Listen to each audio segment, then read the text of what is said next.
Oh.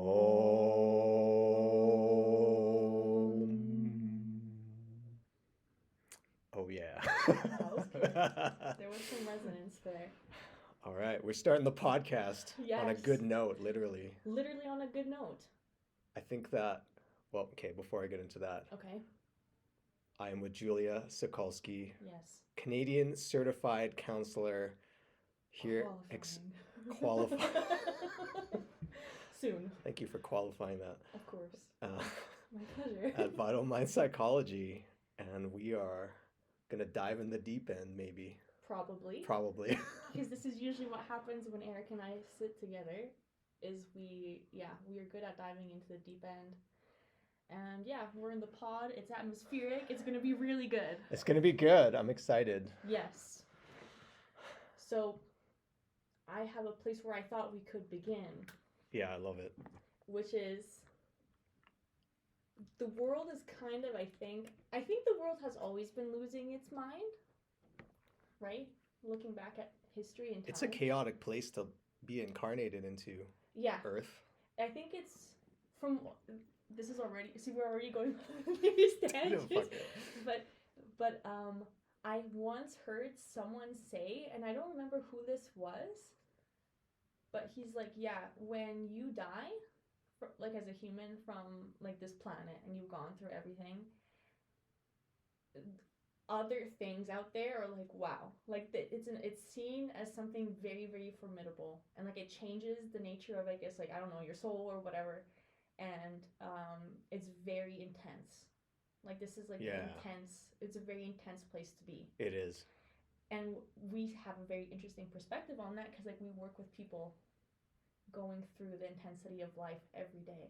Absolutely. Yeah, it's like because we don't even really think about it, but um, you're always feeling all the time, and in fact, I think most of the time we are feeling discomfort, and like we are so strong that we don't even like notice it. But it's like if you're hungry, Oh yeah. right? If you're tired, if you're in pain, if you're sick. Or if you just ate a bag of chips and your body is just like, dude, what the fuck are you doing? Yeah, yeah, And you don't notice that. Like sometimes you do, but I think a lot of times your body is just silently like, okay, thanks a lot for that. I'll just figure this out. yeah, yeah.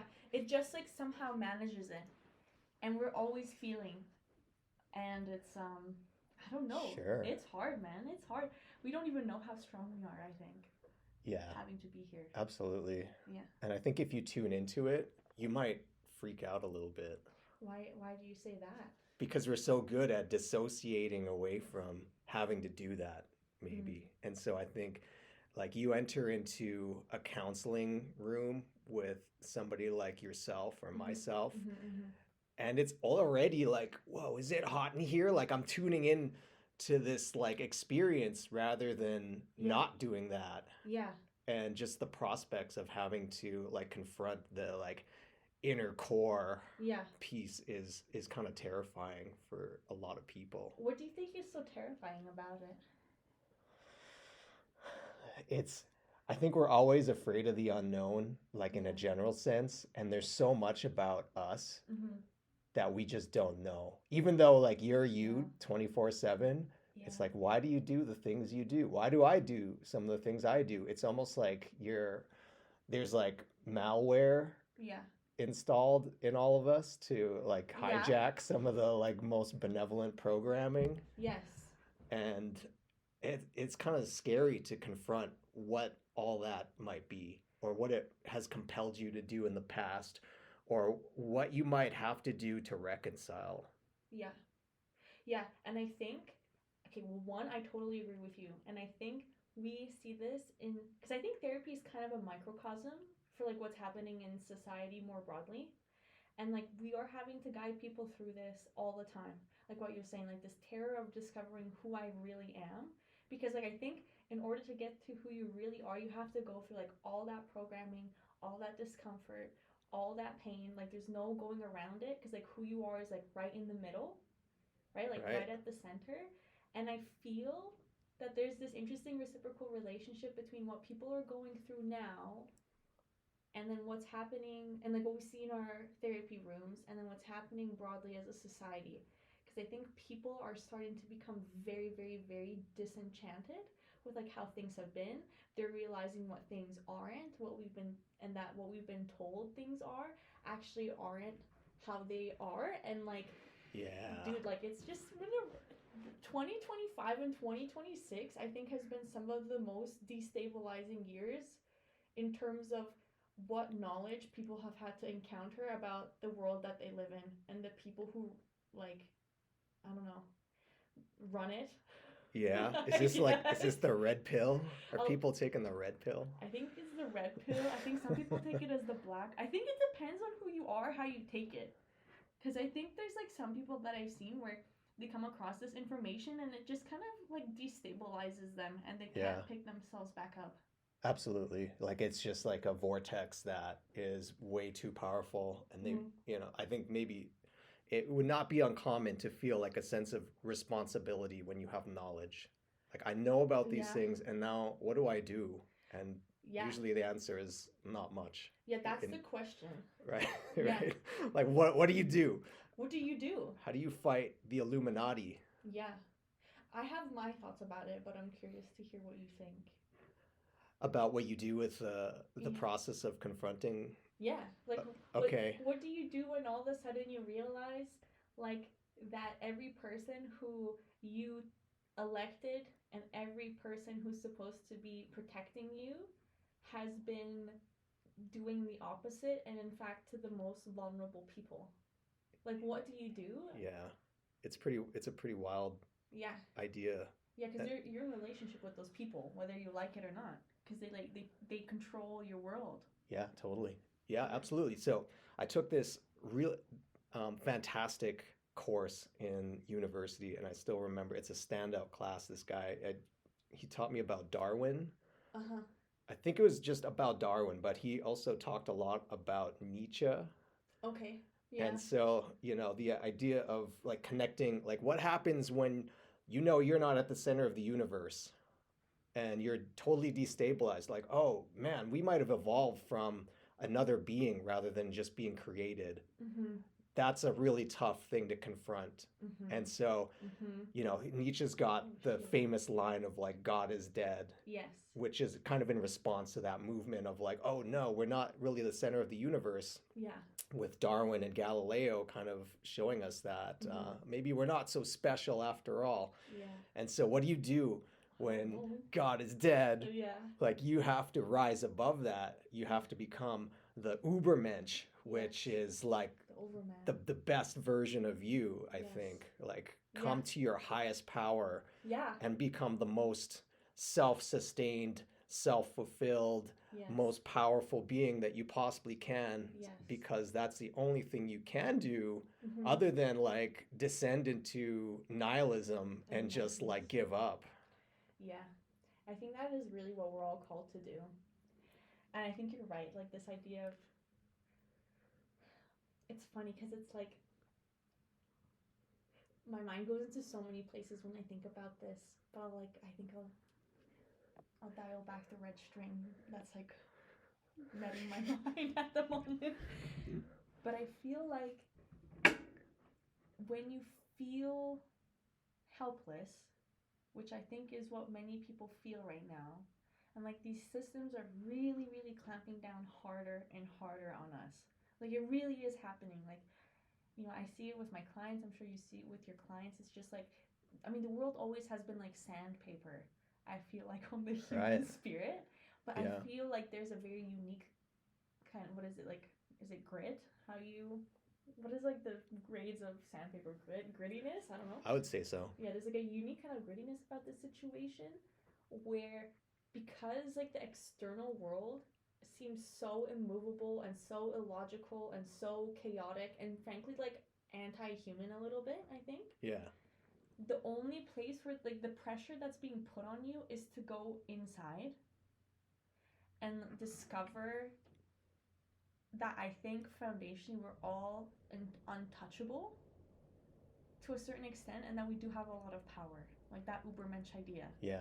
That there is this power, and I think maybe is a surprising kind of power, because we have a very, very specific idea of power, but that idea of power is beginning to like crumble. Yeah. Like, dude, I literally think that, like, when I look at the stuff that's happening, like, in the United States, and, like, Trump is, like, building that, like, that MMA or whatever fighting ring in front of the White House, I'm, like, I wasn't even there, but I was, like, getting flashbacks to, like, the fall of Rome, where they're, like, doing all this, like, crazy stuff. Oh, it's the Colosseum. Yeah, it's the Colosseum. He said he, like, wanted to make it, like, a feature. Or, like, a permanent feature, potentially, from what I heard. Oh. Like, I would be surprised. Hilarious? I mean, I would be surprised, but I actually maybe wouldn't be so surprised. I wouldn't be surprised. Because I mean, there's so much crazy, dude. Like, it's like right now, for instance, we are sitting. Yes, we're sitting in like Cochrane, talking right now, and at the same time, or maybe it's already finished, but like in DC today, there was some kind of like press conference where people are pushing for like disclosure, and then I saw this morning that like Fox News some time ago had like this whole thing about, oh well, there's like the government has confirmed that there are 4 different types of aliens, and it's like that Jesse Walters guy or whatever, and he's Oh, just really? saying that, and I'm like, at this point nothing is, I mean, everything is surprising, so nothing is surprising. It's really hard to shock people in general. Yeah. At the moment, like, I think you can turn on the news and be kind of like disappointed, or be like, oh man, this is happening, or like, wow, X number of people got exploded in this country or whatnot, and be, have a feeling about it. But it's truly not so shocking. Yeah. Like, there's nothing that you're like, whoa, really? Yeah. I think we've kind of seen, especially like post-pandemic, just kind of the extent of like what shocking could be, and so everything might be kind of relative to that, especially here. Like, what do you think that people have become a little bit like, what is the word, conditioned to not be as surprised about things anymore? I think that we have so much access to this information all the time, that you can oversaturate your mind with it to the point where it's just stimulus after stimulus. Like, you could seek it out and there'd be no end to the portal of that, like, misery, suffering, or whatever is going on in the world. And so, like, before, you would have to wait till like the 6 o'clock news, or you'd wait till the morning paper to get inundated with this stuff. But now, in your pocket, you can just whip out your phone and access the fear serum immediately. And so I think it's like the quantity, it's the speed of which this stuff gets transmitted now, and just how intense all of that is to be a witness to. It's crazy. It's crazy. So back to the idea of power, it's like, because you could fall into that vortex of entropy. Yes. Easily. It's designed to do that. Yeah. Because you're wired to pay attention to stuff that's not going so well. Yeah. For survival. Yes. Right? And so it's like, pay attention to stuff that's not going so well. But you're kind of designed to pay attention to like local things in your area. Yes. But now you've got access to stuff happening in the Middle East, in Africa, in South America, in your hometown, plus all of the other things that are going on. Yes. And so it can really shift your way of seeing things in a pretty, I think, artificial way. Yeah. Like, it's pretty. It's not complete. Okay, this is, I think, where it's so clever, because it's all real. Like, all these things are really happening, but they're not real for you, unless, you know what I mean? Yeah. Like, you will go outside, and like right now, it's a nice sunny day in Cochrane. People are out eating ice cream.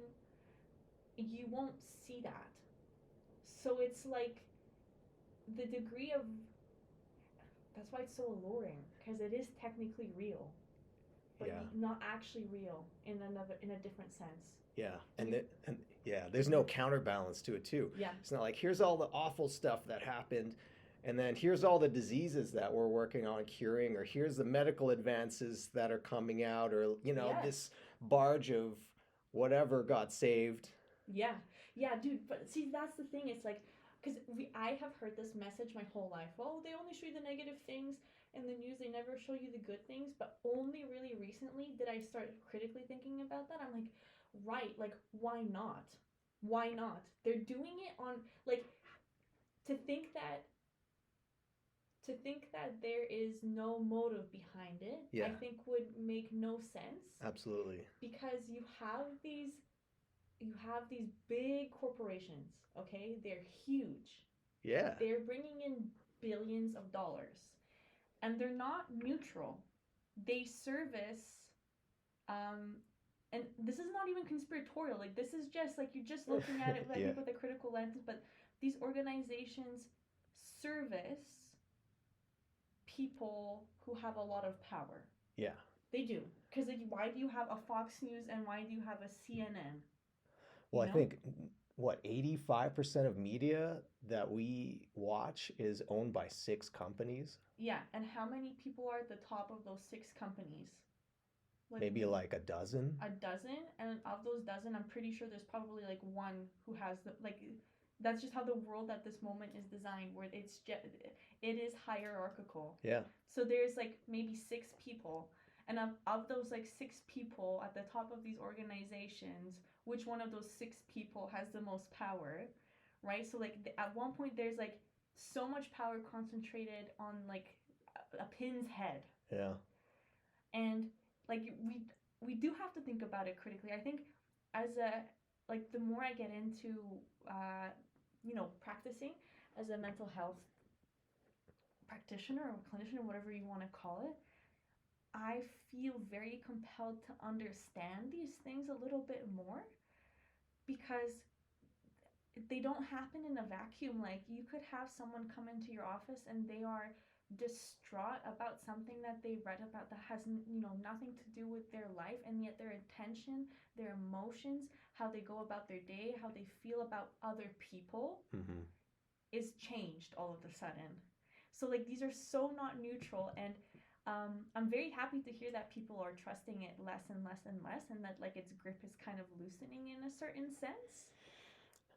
I would say people don't trust institutions, but I think if you had media addiction in the DSM, Yeah. I think most people would meet the criteria Yeah. for it. So it's hard to look away. It is hard. It's hard to turn it off. Yeah, you're right. It is hard to turn away. And it is like, yeah, it is by design. Because, like, these people, the people who are, like, choosing the stories, and, like, they're the editors, and they're the ones that, like, and the people who are approving them, these are smart people. Like, they have an understanding of what you're saying, this, like, Darwinian survival instinct, that we will look towards the car crash because we are wired to problem solve. Yes. And, like, when we see a problem, even though it doesn't touch us, we are anxious about it, because, like, that's how, I think, from what my understanding, our body and mind's mechanism of preparing for that in case that happens to us. Yeah, totally. I kind of forgot where I was going with that, but it is interesting. Oh yeah, these people know this. It's hijackable. It's so hijackable. It's so hijackable, and the thing is, I think that in our culture we're pretty insulated from it, because we have been told this is like a free place, right? This is a democratic place, right? These institutions serve you. But I don't think that's true. I don't think so either. I don't think that's true, because it doesn't make you feel good. And, I say that with a little bit of hesitation, because, feelings they're not very good truth tellers, but it inhibits your ability to be happier and to enjoy the present moment, which is helpful for you as a person. I would say that these power structures, there is a benevolent side. I think there's programs that undoubtedly help people. Yeah. And then there is an element running in the background that is also moving against that exact same thing. Tell me more. So I think, like, the government's job, is to take care of its citizens, is to have programs, it's to, create the infrastructure, is to have the lights on, like all this stuff. This is what we pay taxes for. But then you also don't know where your taxes are going, and you don't really get a say. Yeah. And so there's a substantial amount of corruption anytime you look into government politics or NGOs Mhm. or any of these programs. And we're just like scratching the surface of like, Yeah. you know, what they found in Minnesota Yeah. is like that stuff's going on in probably all 50 states and Mhm. all of our provinces here to some degree. Yes. And if people knew about the extent of the corruption, Mhm. they would be so mad about it. Yeah. You know what? But I don't even know. I don't even know if they would be so mad. And the only reason why I say that is because when the Epstein files were released, I don't think people okay, this is now maybe a little bit like I'm getting close to the edge of the diving board a little bit Yeah, here. let's go for it. Okay. Um, I don't think people were that angry. I think some people were like, "What the fuck? You're not gonna read. You don't read about it anymore in the news. For one, like, where is it? Hello, like, the revelation that every government, every political faction, like, it doesn't matter. Like, if you are so blue or so red, or you're from like a first world country, or if you're from like a second world, or none of that matters. That's like all this illusion. Yeah. They're all they were all implicated, every single one. It's just this like theater. Yeah. It's a theater of left and right. It doesn't matter. It doesn't matter because like they're all doing it. There's no like because people like to I think ascribe morality to each side. This one is right. This one is wrong. This party is correct. Yeah. And that one is like false. That's like I don't think that's true. I think locally maybe it feels that way, but at the highest levels, the ones that we can't necessarily see all the time is like just average citizens, um, like middle class citizens. Yeah, I mean, we have short attention spans. We can get mad about something Yeah. and then forget about it. Yeah. You know? There's that too. I think the another layer of it, in addition to the attention span, is like it's just so far out of the narrative and the programming that you've been told that you can't even accept it, if that makes sense. Right. Yeah. Or like I agree. Like you can't sense how odd it is. Because you just don't have a sense for like you. I don't know. Here I get a little bit like tongue tied, but it's like I saw recently. I think I even sent it to you, but it was the Trump had like posted this AI image of like meeting an alien, and it's like handcuffed and stuff. Or like it's odd. It's so odd. Like I don't know what it means. I don't think anyone with any certainty can know. But what I do know is that it's very strange, and the fact that people don't see it as strange doesn't mean that I think it isn't. I just don't think like I think it's so strange that you can totally ignore it. Yes. If that makes sense. Yeah, I mean, you can be like, "Oh, that's super weird, man. He's doing the dumb thing again," and then with one swipe of your thumb, you're onto the next thing. Yeah. Yeah, you're right. And so I think every Yes. emotion or every process is very fleeting. Yeah.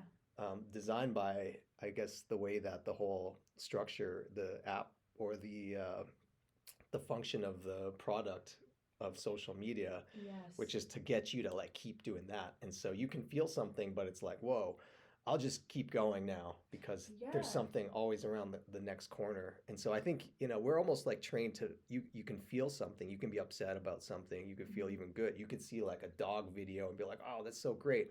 And then it's like, go to the next thing. Yeah, you see a hungry child and then you like feel that. You know what? You're so right. And this reminds me, I at one point had Instagram and like there's like reels on it, which Yeah. is like very addicting. And I was sitting in my living room on my couch. Across from my couch, we have like this chair, and my husband was sitting in the chair. And I was just scrolling on reels for maybe 30 minutes. And he was just watching me the entire 30 minutes. He was just watching me the entire 30 minutes. And when I stopped, he's like, that was so fascinating to witness. Because he's like, every couple seconds, because that's usually how long these reels are, He's like, I saw you. He's like, I was just seeing you cycle through all these emotional states Yeah. so rapidly. And I'm like, whoa, like that is so crazy. And Like, what else could give you that process? I don't like my first thought was like maybe like a spiritual experience where you're Could like be. where Yeah. you're like being blasted off and Yeah. you're like, oh my god, and it's like amazing but so terrifying and Yeah. it's like ecstatic but it's like Yeah. horror and you're cycling through all this, but it's not a very common human experience naturally, but it has become that way. It's not a day-to-day typical experience that we would encounter usually, Yeah. but now you can. Yeah, yeah. And I don't think it impacts people well. Because like we have, I mean, I don't know about you, but like I see it with people, and I think it's disorientating a little bit. I think so too. You're like, what does it do to your nervous system? That's a good question. Yeah. I think it's I think it's so much stimulus coming in that everything has to adjust Mm-hmm. relatively to how much stimulus you get. Yeah. Like you're really cycling through frequencies when you're on social media. Because like this is also something I'm very excited. Like this is maybe a little bit tangential, but like I think a big part of psychology secretly is like working with frequencies because like everything has a frequency. Like this is not Yeah. like woo woo or whatever. No, like it's true. if you know if the listener knows about biofeedback in psychology, like it's predicated on this Yeah, yeah. or brainwave science and stuff and how Sure. it like helps us get like this is all the measurement of frequency. Like even like an fMRI machine, like what is it doing? It's measuring magnetic activity in your brain, Yeah. which is impacted by like the frequency of Like your heartbeat's a frequency. Like what is a thought, yeah, right? Something traveling through your synapses yes, is a frequency. yes, Your blood pressure yes, is a frequency. yes. It's all real. And I think it's also so weird, and like I'm conspiratorial by nature, so I'm like, what kind of like Me too. psyop is this? Where we've been taught to disassociate these terms, frequency, I don't know, like waves, even like hertz, like your heartbeat, like you Yeah. can use hertz to like measure it in a certain like to a certain extent. To separate those words from the actual like biology and physical nature of you, like it doesn't happen anywhere else. It's all happening in your body. It's all happening in your body. Right. Like And- it's all real. Okay, yeah, totally. It's all real. So you're saying like everything you expose yourself to like the food you input into your body changes your frequency, Yes. to like the media that you consume changes your frequency, and Yeah. like to like go deep inside in a counseling session would be to work on this frequency. And Yeah. so like this work is like energetic, really. Yeah, yeah, and like I think our language, I think how we use our language secretly cues us to our subconscious understanding of this. Like I like when people are like, I don't feel stable right now. Yes. What does that mean? Like you're all over the place. Right. Like your frequency is all over the place. Like when you're stressed, it is all over the place. Yeah. You wrote that piece earlier this year about the heart and like how we have neurons on our heart, which is beautiful. And I think we should take that knowledge really, really seriously because it's like they're firing. When electricity fires through these microcurrents, it creates like it does with a frequency, with a variability, like heart rate variability, and like the tempo of your heart. Like it indicates a lot about how Oh, yeah. coherent. See, even that word, how coherent you are. Yes. And you can't do that when you're on social media, for instance, and you're just cycling through all these different like states, I think. Do you think you can't, or it's just harder? Do you think it's possible to use this Yeah. in a way that informs the coherent state? Yeah, actually, I do. And I think, I mean, because I know the algorithms are like responsive to you, but at the end of the day, they're responsive to you, but it's a one-way relationship kind of because they're not in your control, actually. Right. Like, you know, they have inputs and outputs and like parameters that are put in place. Like, I think this was years ago, but they did an analysis of the algorithm for TikTok, but the Chinese TikTok, like I think the word is like Douyin or something. Okay. And they're like, okay, what does the algorithm boost towards virality? Because it doesn't happen by accident. Yeah. And one of the criteria, for instance, was about the physical appearance of the person who's being featured. And it was, that makes sense. right? And it was like it was in line with the standards, I guess, of China. So Right. even down to the jaw shape, the lightness of the skin. So it would be looking at videos, and it would perform like an algorithm check or like a facial recognition check and be like, this is aesthetically pleasing. Let's pump that one. Yeah. Yeah. Or like this person, they even had like a skin function in there. This person has lighter skin. Oh man. Right? Like that is. I'm not surprised. I'm not surprised either. But I've also heard that the ones that they post or boost is the ones that are most likely to piss you off. Yeah. Like if you scroll and you're like, oh, the inhumanity of this. Yeah. You're going to pay attention to something like that. Yeah. Or that's also so funny because it's true. I'm getting on the Facebook train a little bit these days, and I joined Ask Calgary, and there's like, not all the posts get engagement, but the ones that tend to get engagement, sometimes it's heartwarming. Like, oh, I need a gift for my mom who just had like a mastectomy or something, like where can I, whatever. Like hundreds of responses. But most of the time it's like like people complaining about driving. Yeah. Right? That's a big theme I find. Or like, oh, this is so like fucking stupid, like my neighbor did this, and like everyone's like just joining in and like, oh. Right. Rage is I'm actually curious to hear, like, because you have been practicing for many years and you're a psychologist and you've seen like hundreds and hundreds of human beings. You have, and you've seen them in very unique ways. Why do you think that happens? Why do you think like rage is so delicious to people? I think that because we live in a pretty safe society, you walk outside your house and you don't assume you're going to get blown up today. And that you have to confront with a force of, I think, danger, typically, as a human being. And so you need like a cause. You need something to like work up against. You need problems in your life, right? Like everybody needs to solve problems. And if you don't have enough problems, like you will find problems, right? And it's good to have problems in life because I think it makes small problems feel like they're actually small problems rather than those being like the largest thing in your view. And so I think because we live in a pretty safe society, we're looking for stuff to be like, oh, like what can I do about that? And I think that comes from this place of humans being inherently like wanting to do something really positive for the world around them.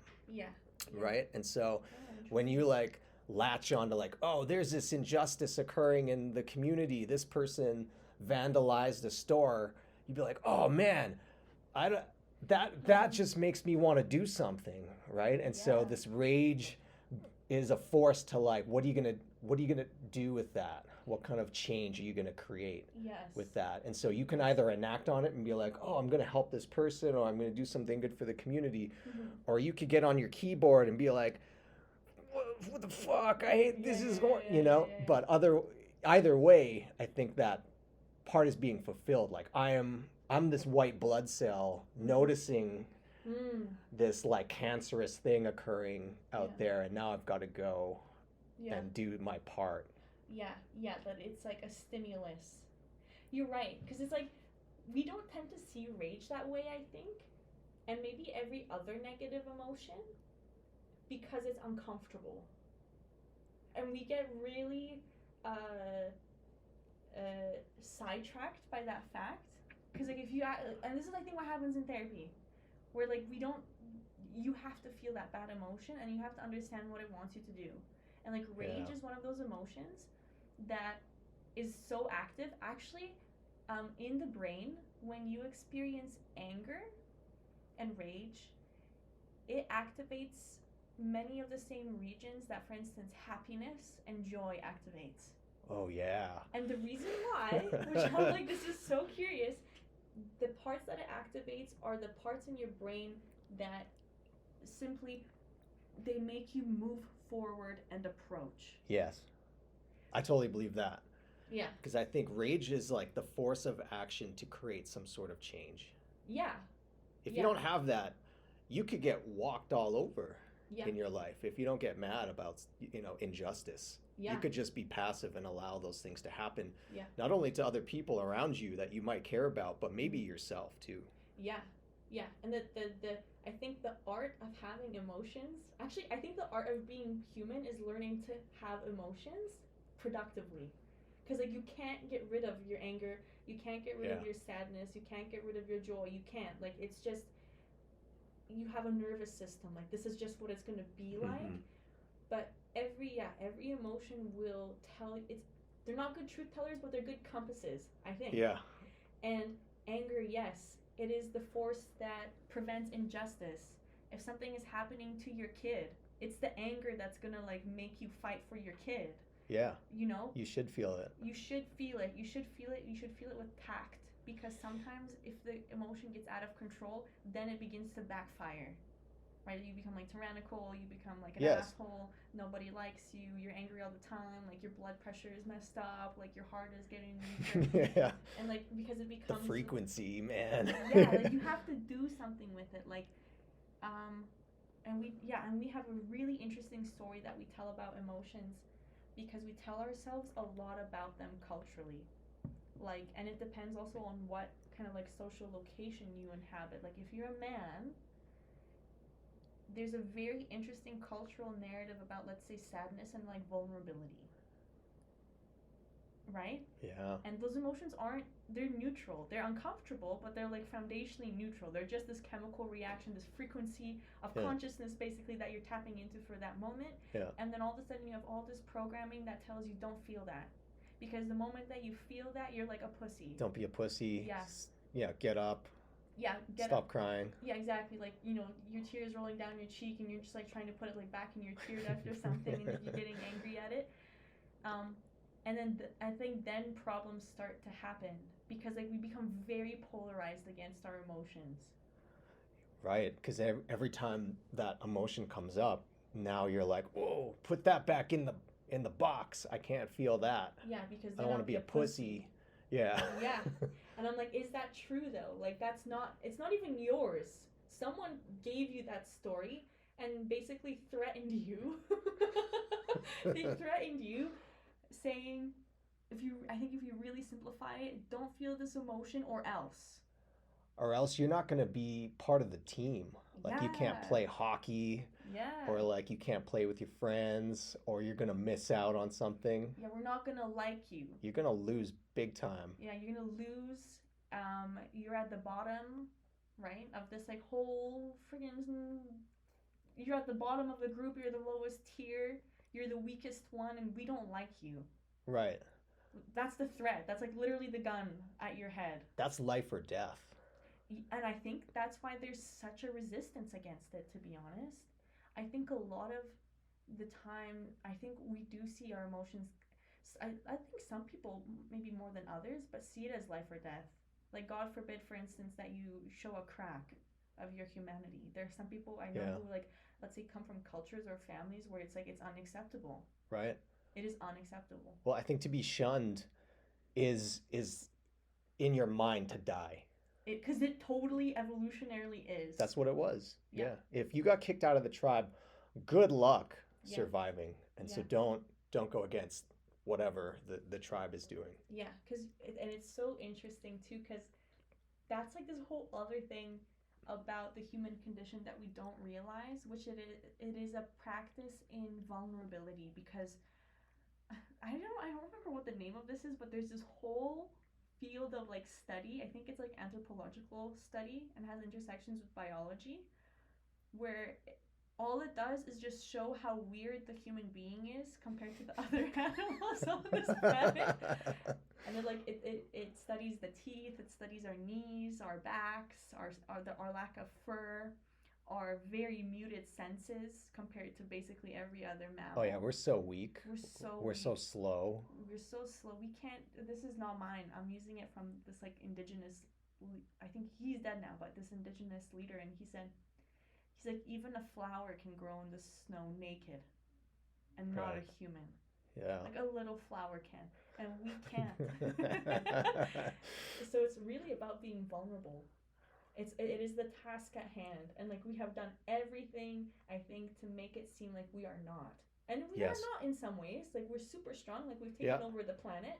Yeah. We have a hubris about us that I could say in some ways is well earned Yeah. because like we have overcome this, but yeah, but when that hubris is challenged by vulnerability, I think it can cause people to spiral a little bit.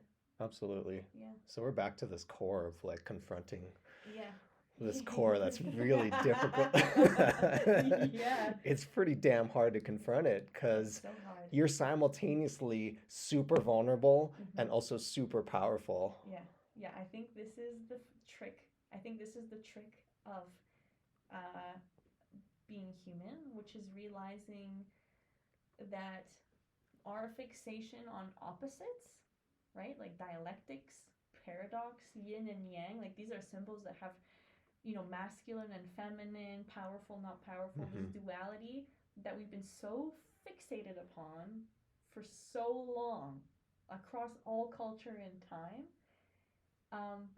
It's so clever because what I think it actually shows us is that listen, stupid, it's not two, it's one.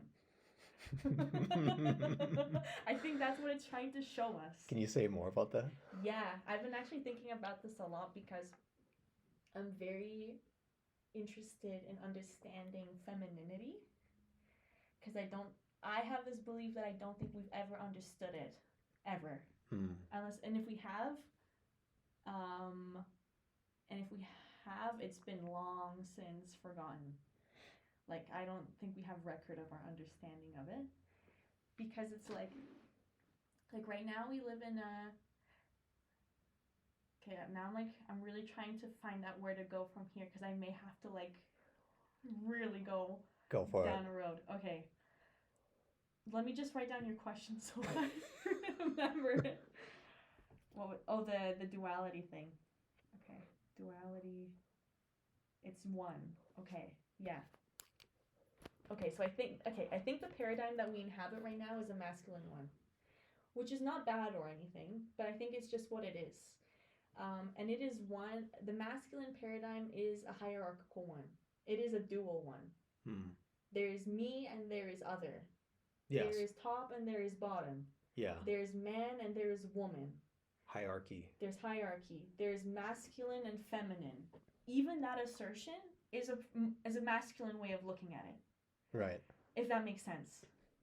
Distinct categories or? Yeah, it's discrete. Yeah, okay. Right? And even our idea of femininity is not actually a femininity. It's like the masculine projection of femininity. And we see it in art. We see it in art because, for one, it's like, you know those like Aphrodites that they found? I think it was like in northern Africa. These like little figurines of these like Paleolithic people. I don't know if it's like northern Africa or like somewhere in Europe, but it's like these big women, right? Oh yeah. You know what? Those. Yes. Yeah, the Venuses. I think they're called the Venuses. And I'm like, right. This, when you look at it, you're like, at that point, the feminine was seen as everything that the man did not have. You know, fat, size, like abundance. Because you had to like work for every fucking meal. You had to go and hunt it. You had to find it. You were you faced like starvation is a threat. Like we forget this, but most of human beings, you know, there was scarcity materially speaking. So when the man saw the woman, he didn't see the woman. He saw what he wanted. Right. What he didn't a projection have. Of his own. Yeah, it's the woman has been a projection of the man for all of recorded history that we can remember. Because I think history is a little bit different than what we think it is. Yeah. Of course, yeah. But then you see it, like art documents it too, because like when you see, you know, how the woman was perceived by the Greeks, when you see the woman how it was perceived in the Renaissance, it's always been what the masculine at that point didn't have. And like when you look at, for instance, America right now, like what does the American find very attractive? Is a very, very skinny person for the most part. Yeah. Why? Because it's just like so opulent, it's so abundant. The people of America are big. Anybody could be big. Yeah, anyone can be big, but not everyone can be small. Yeah. Right? So it's that scarcity, and you project it onto the woman, and it's like this canvas, but you don't see the woman. It's occulted. Like we even call the feminine mysterious. It's not, but it's only mysterious from the masculine perspective. Yeah. That's what I think. And Whoa. then like you even see, like in China, for instance, let's say like the beauty standards there. What is it? It's very childlike, right? I don't know if you've been keeping up with it. Small feet historically, right? Yeah, super small feet, very like immobile. Now it's like you have, they're getting surgeries to like make their ears look bigger, their eyes look bigger. They look like children because you have this society where it's like there's so much pressure and responsibility that it's like this is my theory now, but it's like you just want that like the carefree child. You want to regress back to a time that was simple. Yeah, so the woman will be that. The man will make the woman that. It's not actually the woman, but it is what the man sees the woman as. And it's so crazy too, because there was like this study, and they were just asking men to rate women like that they found more attractive. So they had all these different body types, like facial features, whatever. And they asked, and this was observational study, so it was just out in the field. And they asked people before lunch and after lunch, and their preferences were statistically with statistical significant different. Right? How so? That like if you were hungrier as a man, you would prefer a woman with more, let's say, voluptuous features. Yeah. Okay. Right. That makes so much sense. Or like look at, for instance, very impoverished communities now, and like let's say, Black communities in the United States. Yeah. What is the penultimate beauty there? Big butt. Big butt. Big, big big boobs. chest. Yeah. Everything. Because it's like a very oppressed population. Or like you look at, but then for instance you look at, the more wealthy someone typically is, there's usually like a type of woman, and it's not the type of woman that, let's say, a poor Black man would prefer. Right. At all. Yeah. Oh, that's so interesting. Right? And so you're kind of projecting the element of what you want. Yeah. And also kind of what represents to you. Oh, damn. I'm trying to. Yeah. So I don't even have it thought through to the end, but the biggest takeaway I have from this is the understanding that we don't actually know what a woman really is. We've never had the opportunity to understand the feminine. There's some element of safety, though, is kind of also what's coming to me. So if like, you're growing up in a more impoverished neighborhood and there's a voluptuous woman. Yes. She represents higher class, more resources. There's some safety element in that. Yeah, it's actually very endearing if you can like look beyond the method with which this is carried out, which is usually domination. Right. Jack Parsons wrote about this, by the way, which is so interesting. Because like, why would he, of all people, like rocket scientist, write about this? But he did, and he, I think, came to a similar conclusion. Like if you read between kind of the lines, it wasn't very explicit, but about this, where it's like it is actually the seeking of something very good that underlies this. It just gets very distorted in its execution, very harmful. But I think there's also like some conspiratorial reasons as to why this has been the case for this long. But I'm like, the moment, let's say, the feminine is realized, there's balance, and all the power structures that control the world, they don't have any purchase anymore, because that is not, it cannot exist. Cause it's for women too, right? Yeah. Like the beauty industry's trillion probably every year. Yes. And so if women don't have to fit into the hierarchy or be encapsulated in these types of paradigms, maybe that holds much less power. Yeah. And it's like, and it's so interesting because it's like the masculine is hierarchy, the feminine is balance. So when you when you move into the feminine, which I think our world is slowly doing, all of a sudden, all those systems that think of hierarchy, they can't exist anymore because you don't see the world that way at all. Yeah, we're all just existing together, All just existing, doing our thing. Yeah. That's the real inclusivity. Yes. Don't you think? I think so. Because I think inclusivity gets co-opted often. It's a great Yeah. thing in theory, Yeah. but I think in its execution, like you're saying, Yeah. it doesn't work out so well because at some point you're so inclusive, you have to be exclusive. Like we have like all the minorities, we're catering to them. Go away, white people. And so like that's not inclusive, but to the paradigm of inclusivity, like, well, you know, the power structure, and so that's why we have to arrange inclusivity this way. Yeah, they're still thinking hierarchically. They're not actually oppressor, oppressee. Yeah. That's how we're doing it. Yeah, exactly. But real inclusivity is like, it doesn't matter who you are. Yeah, it doesn't matter. We can't even conceive of that. I can't even conceive of that at all. Because like even let's say when you think about patriarchy and matriarchy, those words, even when I think about patriarchy, I'm like, right, like, well, it would just be like inverse of patriarchy. It's not the inverse of patriarchy. It's just something completely different. I'm like, I can't wrap my head around it because there's so much fear to think about a world like that. Right. I think there's a lot of fear, and I think that's why this is now I think that's one of the reasons why women have been oppressed by every religion ever, every society ever, even like the indigenous ones, to it, which I think we like tout to some extent. I think they had contact, but it's just like, isn't that so weird? Like, why? Like, and why in these very specific ways? Like, why is it now I'm really gonna go off on like, why is it, for instance, the reproductive and kind of like the magical qualities of a woman that have been always oppressed? Why is the foremost and most enduring myth about how creation has happened one in which a male god births the world? It's impossible. It's impossible. it's so silly, but it works. It really works, and it has really occulted, I think, a really big part of the world that I think is coming out. But it's like the eclipse, where it's like the moment the sun just peeks out the corner, even if it's a little bit, the eclipse is over.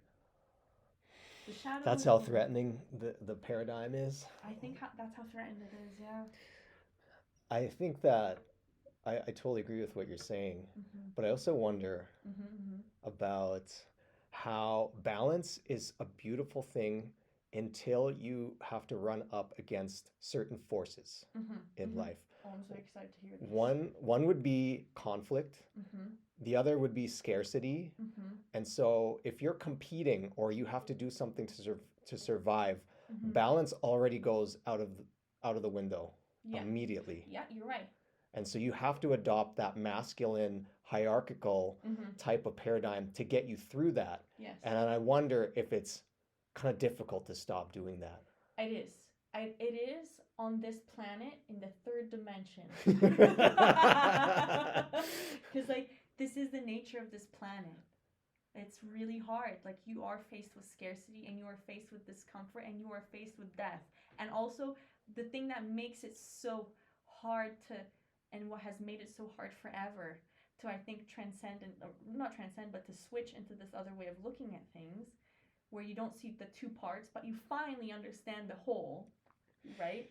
Is because, you need food and you need to survive, and there's people that are gonna hurt you, and you need to defend against them, and it's very dense, right? Like you have to be on your boots on the ground, and you can't be like, oh, kumbaya.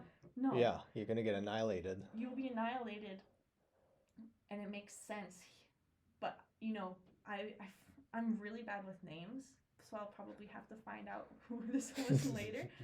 But there is this lab right now in the States, and a very, very accomplished mathematician. They're running research on consciousness and how it's distributed throughout the universe. Whoa. It's really cool. And he just did an interview a couple weeks ago where he's like, it's just been 2 weeks since we like found something very significant. So he's like, I can't talk about it too much. I don't even understand it. I can't interpret these results, but it's so curious. But he's like, I can tell you that being consciousness existing in matter is the exception to the rule. Yeah. Most consciousness does not exist materially, and he we think it does, but it doesn't, and we only think it does because of our senses. Yeah.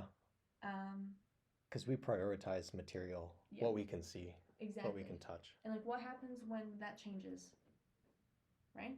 Yeah, well, it opens the door to infinite possibilities. And then you can have that balance because all of a sudden you're living more, not 3D, I guess. I don't know what this looks like, but like, I think we're moving that way because, like, for instance, we feel pulled to the stars for some reason as a society. Like, why? Yeah. That's a very interesting thing to be pulled towards. That requires a different kind of consciousness to actually get into space. It's not going to be like a combustion engine that's going to get you from like one galaxy. It's going to be something very different. Yes. It's going to be like Dune, where like you have these people that are using their consciousness to move through space, and like you won't be in. Like humans, we don't even inhabit the 3D as much as we think we do. No, I think you're absolutely right. I think we do, but a lot of this is an illusion. Yeah. And I think it's meant to distract you from like this inner part. Because if we're talking about like inner power, and you have so much power that you could change stuff. Yeah. Like let's say like even just a small example in your life, you could totally change your life. You have the power. To do that, no matter what your circumstances are, you could do something. There might be forces out there that would not want you to do so much of that, because then you're not so much invested in the working the commerce paradigm as you might be. Yes. If you don't care so much about that, then yeah. It's like, you know, you might be disrupting these types of systems out there by not participating so much in them. Yeah, and they want you to, because there's people who get immense gain from you doing it. So much. They get so much gain from you participating and believing it all. Yeah. But you know what? They're so frantic, I think, because they realize how actually little power they have. Because I do believe what you said. I think we're very, very powerful. I don't think if I didn't believe that, I could be a therapist. We can really do a good job of this. No, we wouldn't serve anybody, really, I think. It would just be like, give in to your overlords. Yeah. They're the ones with the real power. Yeah, exactly. Resign yourself. Yeah, just, be depressed and be sad and, like, completely, resign yourself to these forces outside of your control, and we can't do a good job operating on that assumption. Like, the human being is so powerful.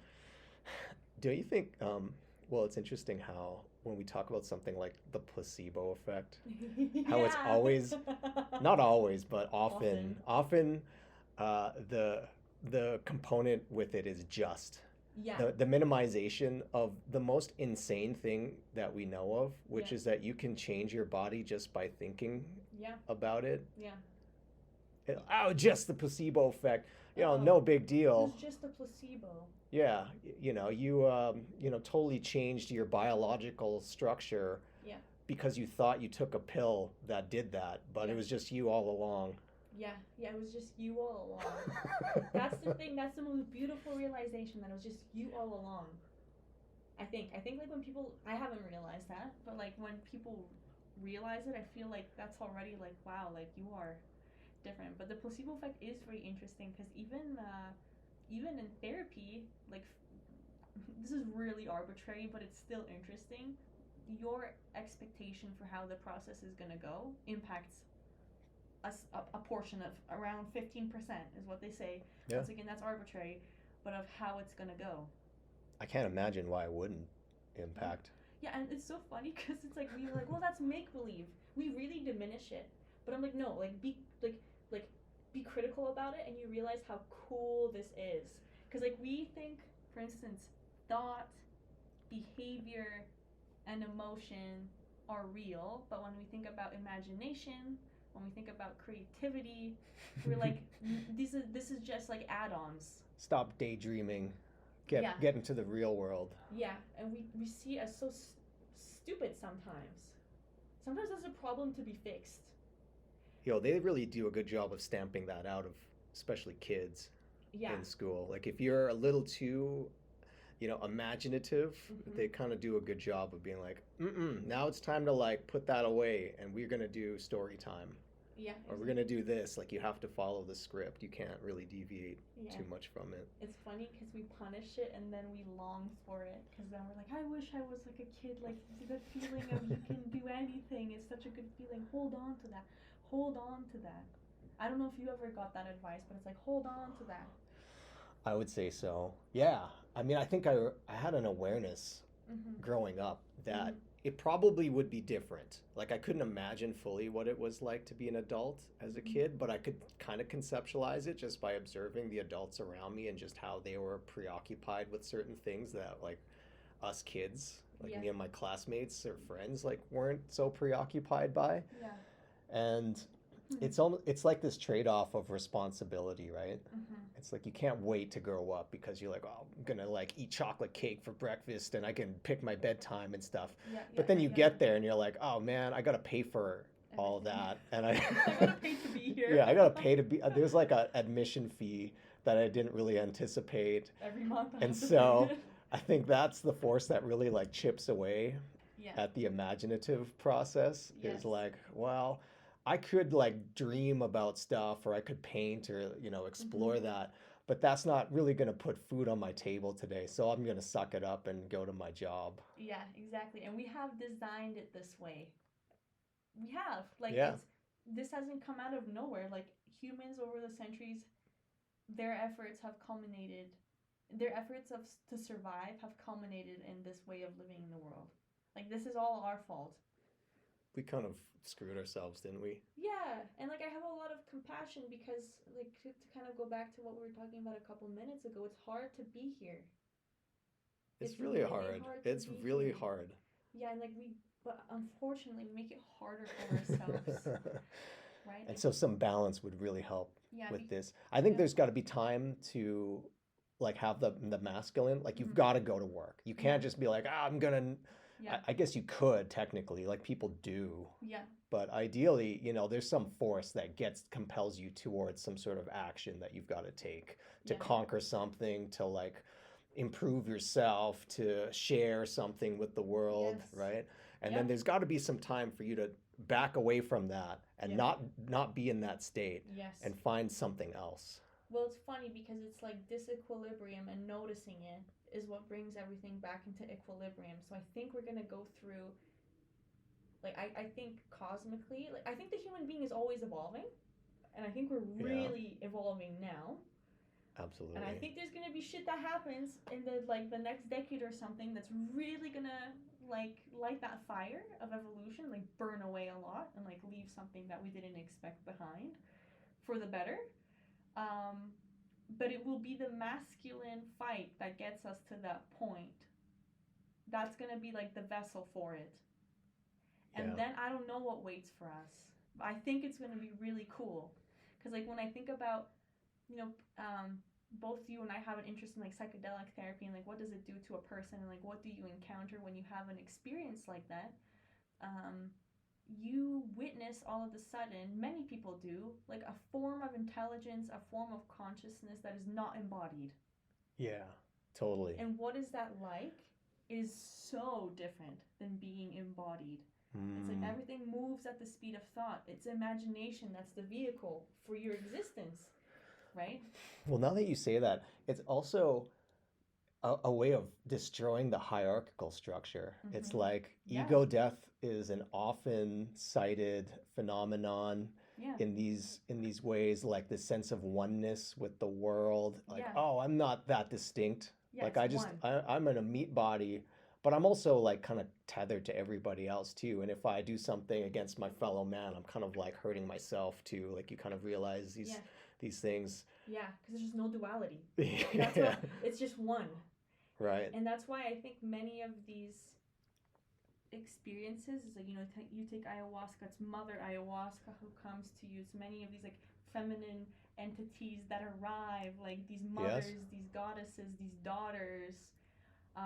They're all trickstery, and they kind of like they subvert your expectations and stuff, or they give you the healing, or they give you the the reprimand that you need.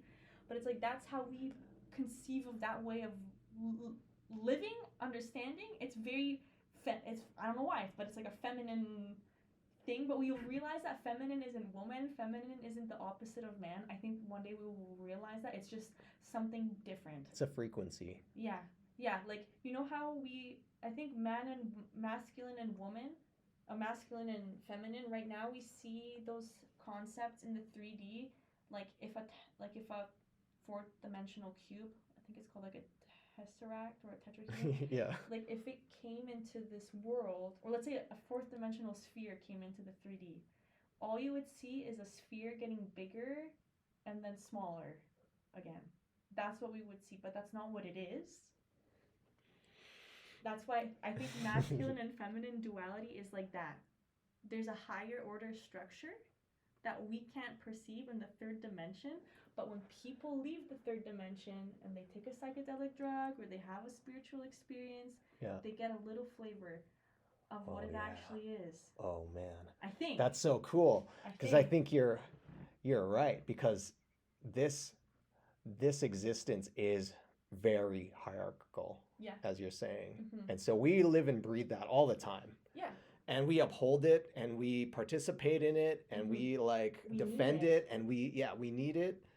And then because we don't take so much time to encapsulate the other part, whenever you like drop in to the psychedelic experience, it's kind of like, oh, you haven't like showered in a while. Let me shower you. Like you just like gone so long without bathing. The thing, you go into a spa, they're like, oh man, we need to clean under there. And they just kind of know like what the prescriptive force is. Like you need a little feminine energy because you've been so encapsulated in the masculine way of being for so long. It's like the antidote. You're like, oh, it feels so good. And then you go right back out there into the world and like continue existing in this way. It changes you a little bit. Yeah.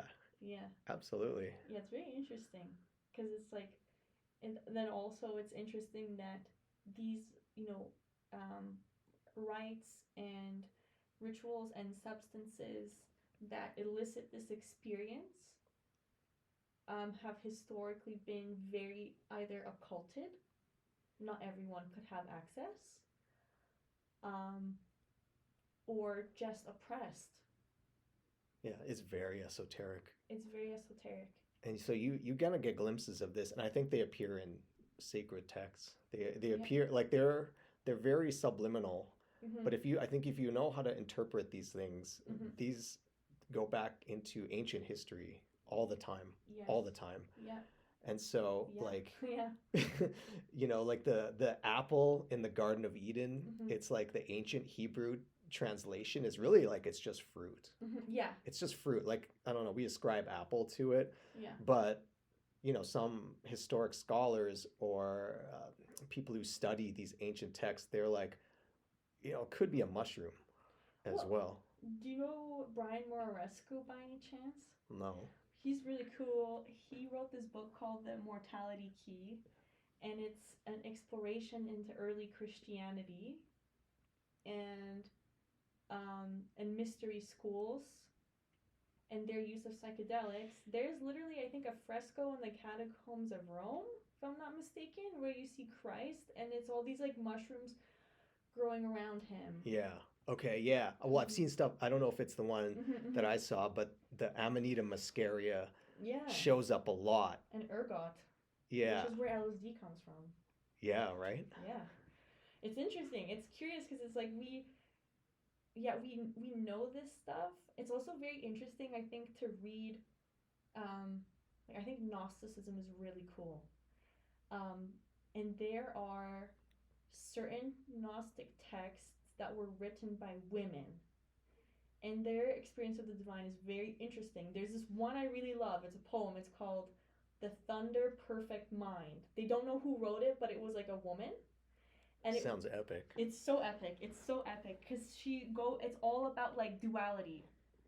She's like, you're the ones who listen to me, and then the ones like who silence me. I am both like the wife of my. It's like very subversive. I can't really remember. I can't like recite it by any means, but there's like I am once the whore, and then like the bride, and like my bridegroom is my, I don't know, like father, and my offspring. Like it's like all. Dang. It's really crazy. It's a really long poem, and all it is just this duality, and like kind of sometimes disruptive. But I'm like, right, that's once again, it's like that tesseract in like a 3D space. Like you can't actually see it for what it is with our senses and with the mind as we know it, because it's like something else. Yeah. Like it's so cool. Like, and we get to taste it when we do psychedelics, which is why it's so dangerous if everyone got a chance to do it. Like if all our politicians did, let's say ayahuasca or like mushrooms, what would like it would be very different. It would be so different. Well, it's harder to bomb children in other countries when you've done a bunch of ayahuasca. Yeah. Isn't it? Yeah, you would not. You couldn't. You couldn't. You'd be very punished for it. You just. I don't think you could. You could be a politician. Almost like you almost wouldn't want that role. I think you'd be like, oh man, I can't tell people what to do. You like make a decision affects this number of people. It helps this number of people. You're like, man, this is so crazy. How do I make any decision? Yeah. You know, your conscience would come up so much that it would alter your ability to, at least for me, I don't know, I'm just speaking for myself, but I think I would really struggle with that. Oh yes, definitely. And so it's an impossible job in and of itself, but I think like you kind of need like a certain element of like being a psychopath to like, you have to be able to turn off some form of empathy in order to do things at that level. Yeah, it works. It works so well. Like there's that like research about like CEOs, these like Fortune 500 companies or whatever. It's not like you're like friendly neighborhood CEO, but like Nestle CEO or whatever. Yeah, like yeah, exactly. Like that level. There is a preponderance of psychopaths, which I don't think is bad, but it just see it as like I try to see it as, well, this is indicating something. This is working. This is an adaptation that will get you very, very materially successful in our society. Right. It selects for that. Yes. Yeah. But I also think if you think of corporations as entities, of which they are, like under the law, you're favoring the lifeblood of this entity over like the lifeblood of, let's say, regular people. Yeah, it is. It's just so fascinating how we've structured this all. But I think what's even more fascinating is it's starting to fall apart. I really think so. I think so too. Yeah. And like I think so, and I think we will be confronted with who we I guess the theme of the podcast has been like confronting like who we are at the core. I think we will have to answer this question very quickly in the coming decade, and I think we will find that through answering that we are far more than what we think we are. And then we can actually move away from this way of living on this earth into a new way. And I don't know what that looks like, but I think it's going to be really different. You think it'll be less embodied by 3D space? Yeah. Yeah, I think so too. I think so too. Like I listened to the telepathy tapes. It's a fantastic podcast. Like, man, that was like medicine when I first listened to it last year. Mm-hmm. And yeah, those kids, they're not embodied. They're hardly embodied. That's why they struggle a lot. They can't even move a lot of the time. Yeah. There's like all kinds of apraxias, and it's just like you're barely here. Yeah. Like I think they're in that realm, whatever you want to call it, like the telepathic realm, the other place, another dimension. Yeah. That their body is here, and maybe their kind of like soul or their essence is like imbued in that body, but they're really not tethered to this place very much at all. No, and like why has that? No, not at all. You're right. They're vibrating much higher, I think. Yeah. Their minds are vibrating much higher. Their bodies can't keep up and it's such a struggle because I don't think people really realize this, but like there's a fully normal person in there. Yes. It's not like an intellectual disability or anything. In most cases, it's like it's a person in there, and I really warmly recommend everybody look up the documentary Spellers on YouTube. It's free, it's beautiful, and it's not woo woo whatever. It's just like parents advocating for their kids. Yeah. It's beautiful. Well, this is part of the whole wake up. Is like a lot of this is backed by scientific rigor more and more now, just showing that like there's the ability for some people to have powers of telepathy in a way that's like undisputable. Yeah, it's undisputable. And it's like, what are these kids doing to us? Why was I think Telepathy Tapes last year was the biggest podcast in the world for a bit of a time. That's wild. Why? Right? Like that's a good question to ask. I think people are really hungry for that understanding. I think people are, yes, absolutely. People are like starving for this kind of like what's real. Yeah. And like what is the nature of this place that I live in? Because I can't ask the government, I can't go to the news, I can't get this from normal sources. And so I've got to find like the real channel for like achieving some greater understanding of this. And so when somebody's like, hey, check this out, and it feels very legitimate and it seems so authentic, you're like, well, I can't help but be attracted to understanding this more. Yeah, and most people are super attracted to it, which I'm like, I think we are really evolving. I think this is what this is. I think this is evolution happening right under our noses. Yeah. That you get these like you get these kids, and I think it's so beautiful that right now they're coming to us as kids. Of course, they grow older because they're like human beings, and that's what happens to human beings. You grow older, but like it's first with kids, like a very new kind of person, and it's becoming more prevalent too. Sure, like if you want to call it like neurodivergence or autism, it's like rates are 1 in 10 boys in California. Yeah, and it's so interesting because like you can really see that as a deficit, but that's through a bias. I think there's a curiosity that you should be invited to see. Right. Because like the world that it would take for that kid to thrive is not the world that we have now. It's a world that I don't think we can conceive of, but I think it's a world that's been here all along. Yes. Well, we have such a focus on like doing. You got to do to have value. You got to like create. And so that involves movement, that involves like learning all this stuff from these channels, like going to school, these ascribed ways of learning. Yes. You've got to like follow the program and then you have value. But I think for these kids, like when you interview them and they like spell the words and they communicate in this way, they're really like, man, all this stuff is kind of bullshit out here. Like the real stuff is up here when you can like, it's like pure love. Like all they talk about is love and like connectedness and like the essence of like what it is to be truly alive. Yeah. Like they're so deeply tapped into that. Yes. Yeah. It's like, man, if you listen to that message, you'd be like, oh yeah, this stuff out here is kind of bullshit. Now that I reflect on it, it's really not that important compared to the love. Yeah, and it would all fall apart. And you know what's so crazy about like this love stuff? Because I follow disclosure very closely and have been for like since I was a teenager. Yeah. There's like fixation on it.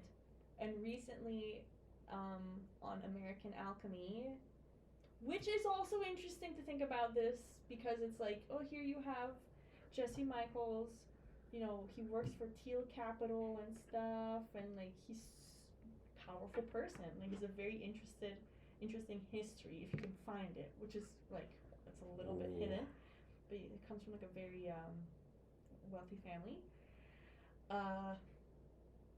But they recently like released this video talking about how the government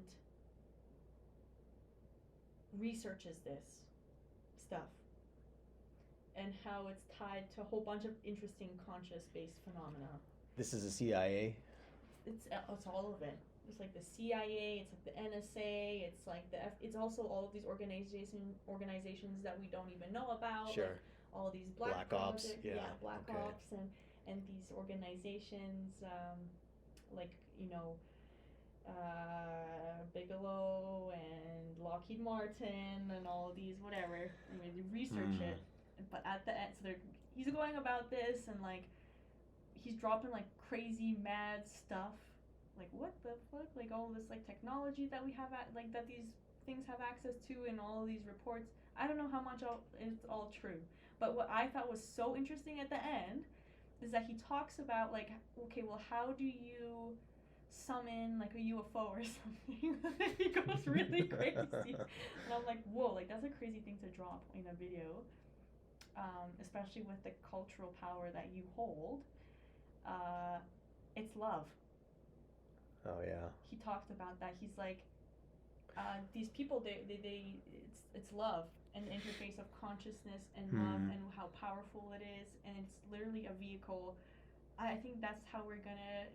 This is really weird, but I think this is how we're gonna make it to the stars. Is gonna realize that this is not a material problem to solve, Yeah. but a frequency, and love is really cool. Yeah. Love is really It's cool. really cool. We love it. Yeah. We love I it. think you're right. And I think that's the message of the Mm-hmm. movie Interstellar. Ah, yes. So I want to It's hear more like, about this.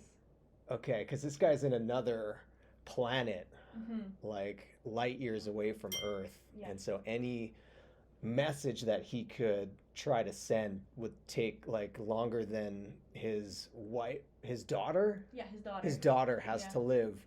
And so Mm-hmm. it's like he communicates to her through the bookcase Yeah, interdimensionally, Yeah. and it's like through this feeling of love, like he's falling into that dimension where he's Yeah. like outside of space and time, and it's like the Yes. only thing that exists is love now. Yeah. And that's like the big revelation is like, oh, Yeah. that's the power Yeah. to transcend space and time. Yeah. Is love. Yeah. That's Like- how you move. Yeah, because like what does love do? Like even in the 3D plane, it brings people closer.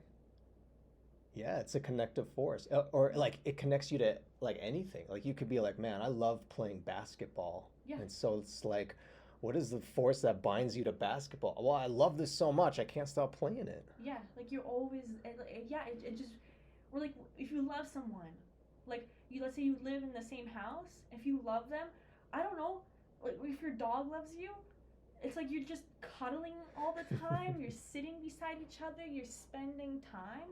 Love brings everything together. So like when you think about like traveling through space and time, it's not that we're gonna go there. It's like we're gonna bring it closer Yeah. through love. Yeah. Like, and we don't understand love. We think about it in a mammalian way, but I'm like, frequency, like, what is it? I don't know, but I guess something very powerful. Love might be the most powerful. I think it is. Like it does feel so different from the other emotions. You know, yeah, like tell me more. like you know, we talked about rage and like these other like Mhm. they're forces that you feel, and they can kind of bind you to things, they can destroy things, they can compel you towards action. Mhm. Like, but love is this one that it's like it doesn't you can love something from decades Mhm. in the past. It's like you can have the memory of something and still love it, Mhm. and it's still it's like that thing can't escape Mhm. from you now. It will never leave your orbit because Mhm. you have this gravity Mhm. Mhm. Mhm. in this love. Yeah. I don't know if I'm explaining it very well. I think I know where you're. I think I know what you're saying. I think I know what you're saying. Where it's like, love, unlike the other emotions that are very dual, maybe they can destroy and they can create. Actual like love, it. I don't know. Maybe you'll have to It's tell me like more. it's like a singular process. Yeah. It's not. It's non-dual. It can't. Yeah. I don't know. Maybe that's what I'm trying to say. I have to Yeah. think about that more. Yeah, because it's pretty abstract. I try to look at. I think we have clues in our dimension as to what it is, and so I've been thinking about like mothers, and like you have a baby, and you feel love. I think the most you can as a human being when this happens, and like I took this seminar recently, and they were talking about like what happens when it was a super cool study that they referenced, which was women who were giving birth and in labor, they had like EEGs set up Oh, while they're giving birth? while they're giving birth and while they're in labor. And what they found was, and it's psychedelic because this is also what happens when you do DMT. There's so much energy that is like routed to a part of your brain just behind your right eye. It's called the frontal periorbital cortex or something. I don't know. That sounds right. We'll go with it. Yeah, we'll go with it. I can be fact checked later. Um, but this is the CEO of like our executive functioning, and all of a sudden there's like this proliferation of oxytocin receptors, Yeah. which is the love, which is how in 3D I think love That's comes how you into feel the it. mammalian body. Right. Yeah, like it's a 3D interpretation. It's like the icon of on your desktop. Yeah. You know what I mean? Yeah. And it proliferates. The woman basically becomes incredibly social. And when you're on DMT, the social parts of your brain go crazy. I think that's why you can connect with things that normally you can't connect, because your social faculty is like amped up. And she experiences this, and then the most beautiful part of the study is that they put the EEGs on the newborn baby too. Oh no. Yeah. That's crazy. I know. I'm like, holy fuck! Like this is an amazing study. I don't know how they like pulled it off, but they put it on the newborn babies too. Their prefrontal cortex is basically shut down. Like there's not a lot of activity going on there. Yeah. Like bless their hearts, they've just been like traumatized. Like they just got ejected into this universe, and they're just trying to make sense of what's going on. I imagine like you can't have much more going on than that. No, like what a crazy and the baby's conscious. Like we forget that, but the baby is conscious of this experience in whatever capacity. Oh, for sure. Right? It's traumatic. It's so At traumatic. any base level, it's traumatic. Yeah, it's super traumatic. I can't imagine. Like, even thinking about it, I get like a little anxious about it. I'm like, I can't. It's probably so traumatic. But what happens when the mom holds the baby and does this? Her pupils dilate crazy. Yeah. And she looks into this baby, and then the baby's prefrontal cortex comes online at the seat of the self, the understanding of who I am.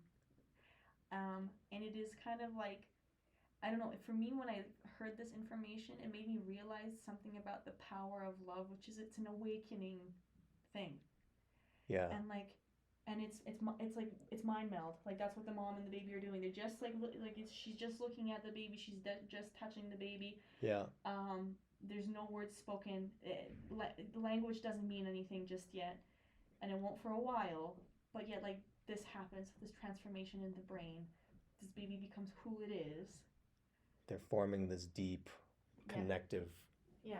understanding of each other. And what's beautiful is like it doesn't need to necessarily be the mom, because it can be any other adult within the first 2 years of life, apparently, that has love for the child. Right. And that would give it that attention. That makes sense, because moms would die in childbirth in the past, and so you have to attune yourself to whoever the caregiver would be. Exactly. Dad, wet nurse, whatever. Like if you had that love. I'm so happy now that like paternity is being more valued in our culture. I'm so happy. I'm so happy because it means that more and more people, more and more human beings get the experience of the transformative power of love. I think rearing children is probably the most like built-in, like standard vanilla way for a human being to experience love. I think mystics and whatever experienced it differently. I know what you mean. Right, but it's like an interesting fail-safe. It's like unless something goes completely awry, you can't help but enact your programming to like love your kid. Yeah. You'd have to. You have to, unless you're super hurt, right? And like you really don't know who you are, because trauma I think takes away that from people. You don't know who you are. Yeah. But in the base level, like there would be this powerful force for a dad too. I imagine you put the EEG on his brain while this is all going on, and there's a whole lot of neurochemicals firing at the same time as well. Exactly, especially in a culture that allows that. Because, like, for instance, in Japan, I don't know if you know this, but a man is not allowed in the birthing room. Oh yeah. Yeah, that's abusive That's to so me. sad. Yeah. And sad for the child too.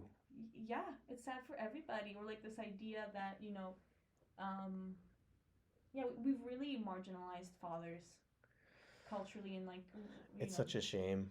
yeah. You know, I heard there's two factors that lead to the process of developing empathy in Mm-hmm. children. Mm-hmm. One is the amount of free play that a child is exposed to, Cool. and then the other is presence of a father figure Mm-hmm. in the home.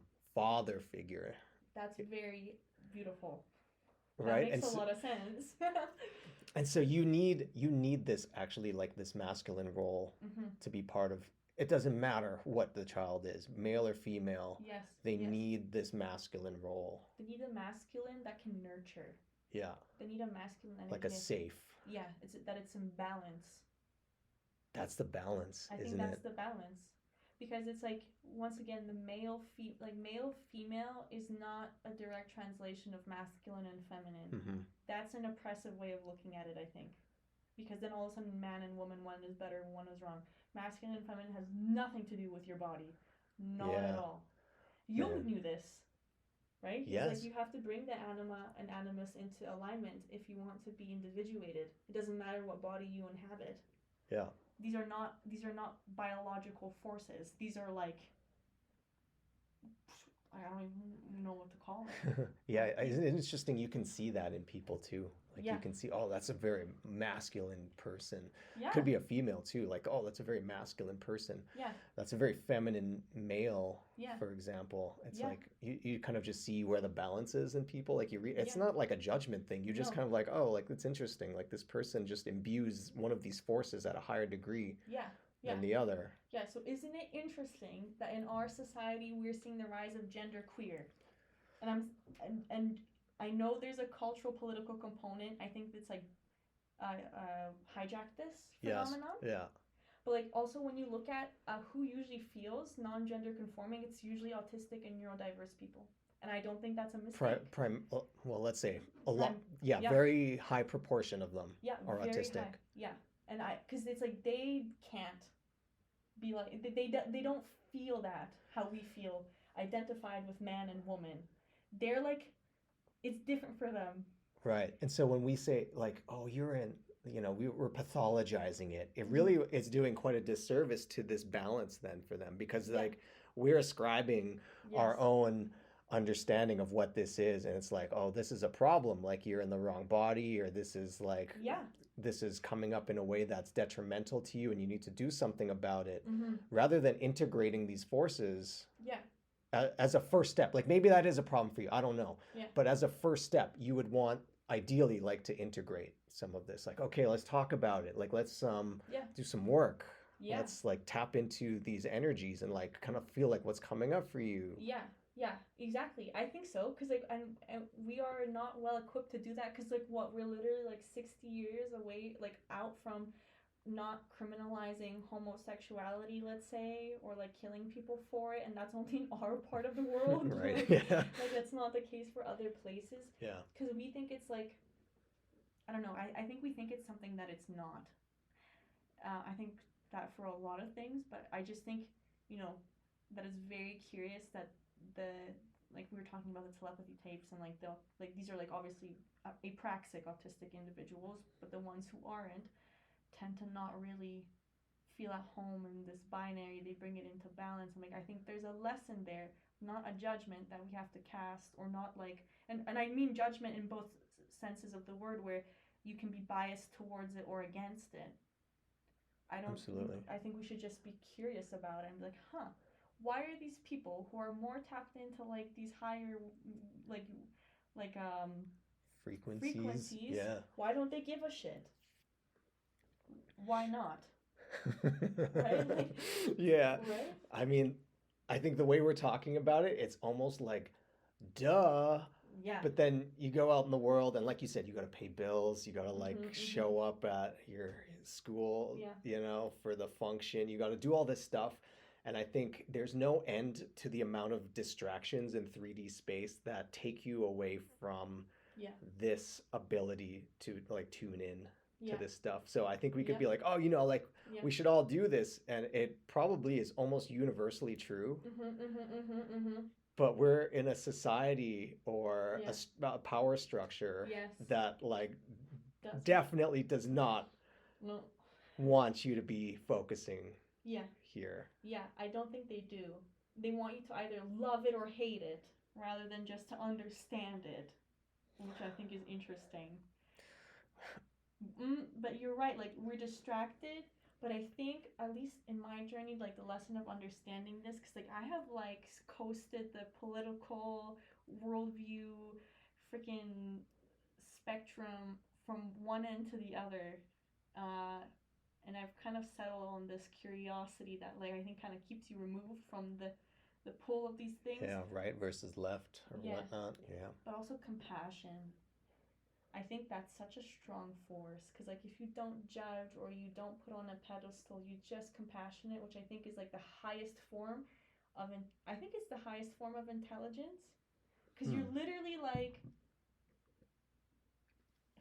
it's kind of psychedelic, I think, an experience to be compassionate to somebody. Yeah, I think I know what you mean. Yeah.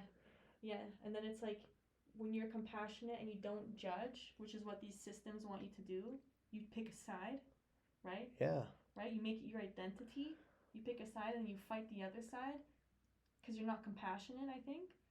If you are compassionate, then all of a sudden the allure of fighting and picking a side, it doesn't exist. Right. And it loses its power. Well, it's like why would I do that? It's Yeah. like we're both kind of right. We're just arguing about semantics around like something so stupid. Like It's true. okay, so like if like let's say the algorithms want us to get enraged about stuff.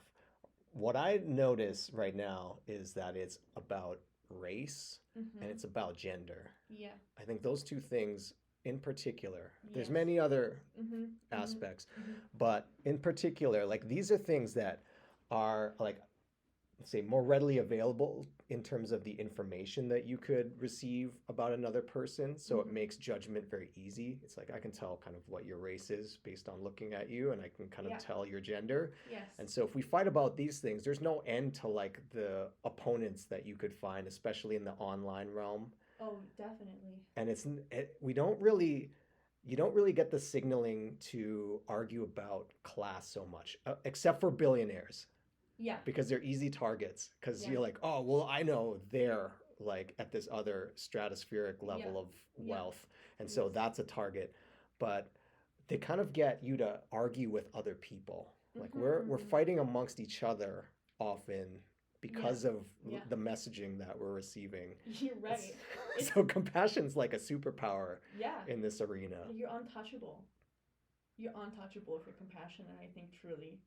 And I think so. It's such a great concept. It's so hard in practice, I think, because you can get rage baited very easily. Yeah, you can get rage baited, and you're so right because like we are made to fight about these things actually that don't impact us whatsoever.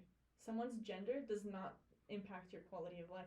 Someone's race does not impact your quality of life. I'll use the billionaires. Yeah. But some billionaire renting out half your city for his wedding impacts your life.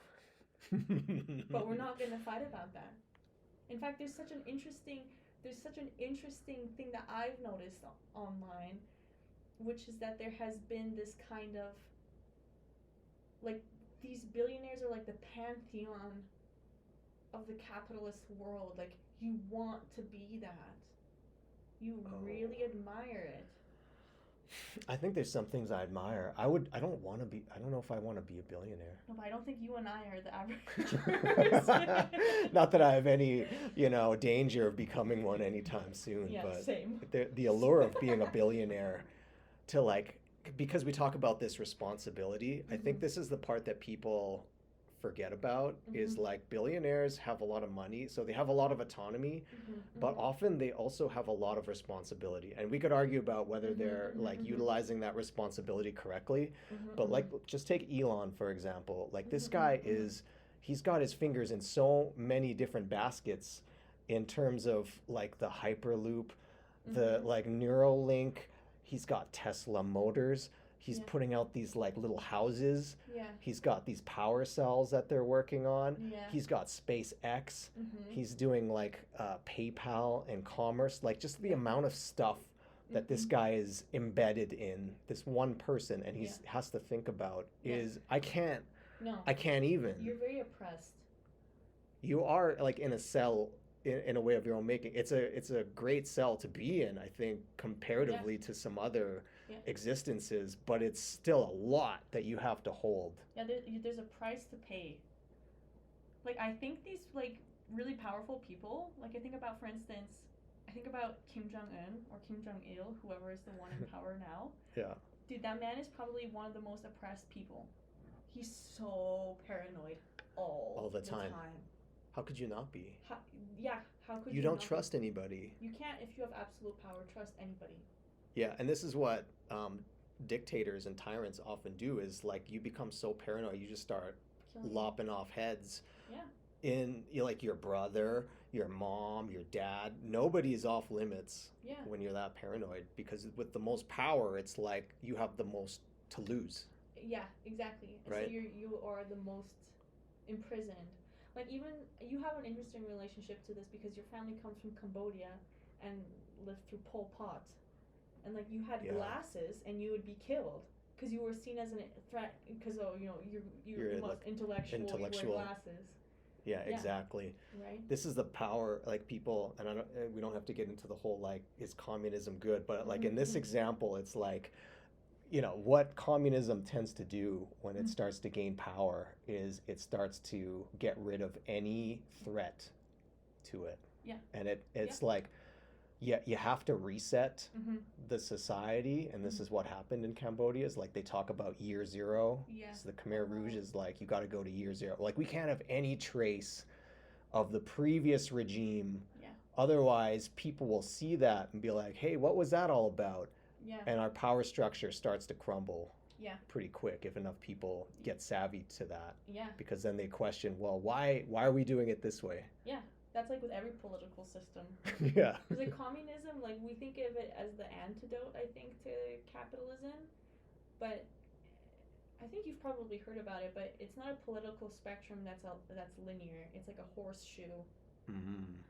So you have like Tell me fascism more. and communism right beside each other. They're the same. They're neighbors. We're the neighbors. Because like, what does communism do? Communism is not anti-hierarchy. It's just like a flip. It's just like turning the hourglass on its other side. It's not different. It's not any different. In fact, sometimes it's like a little bit more. I think because my family comes from like a post-communist country. Yeah. But in the same way that capitalism deprives your humanity in a different flavor, Yes. communism will deprive it too. Absolutely. It will deprive it through your access to food. It will deprive it through your access to freedom of thought, and then capitalism controls your thought, and then capitalism it destroys your health. Like it destroys your health. Yeah. There's no capitalist country that's healthy. Not really. Yeah.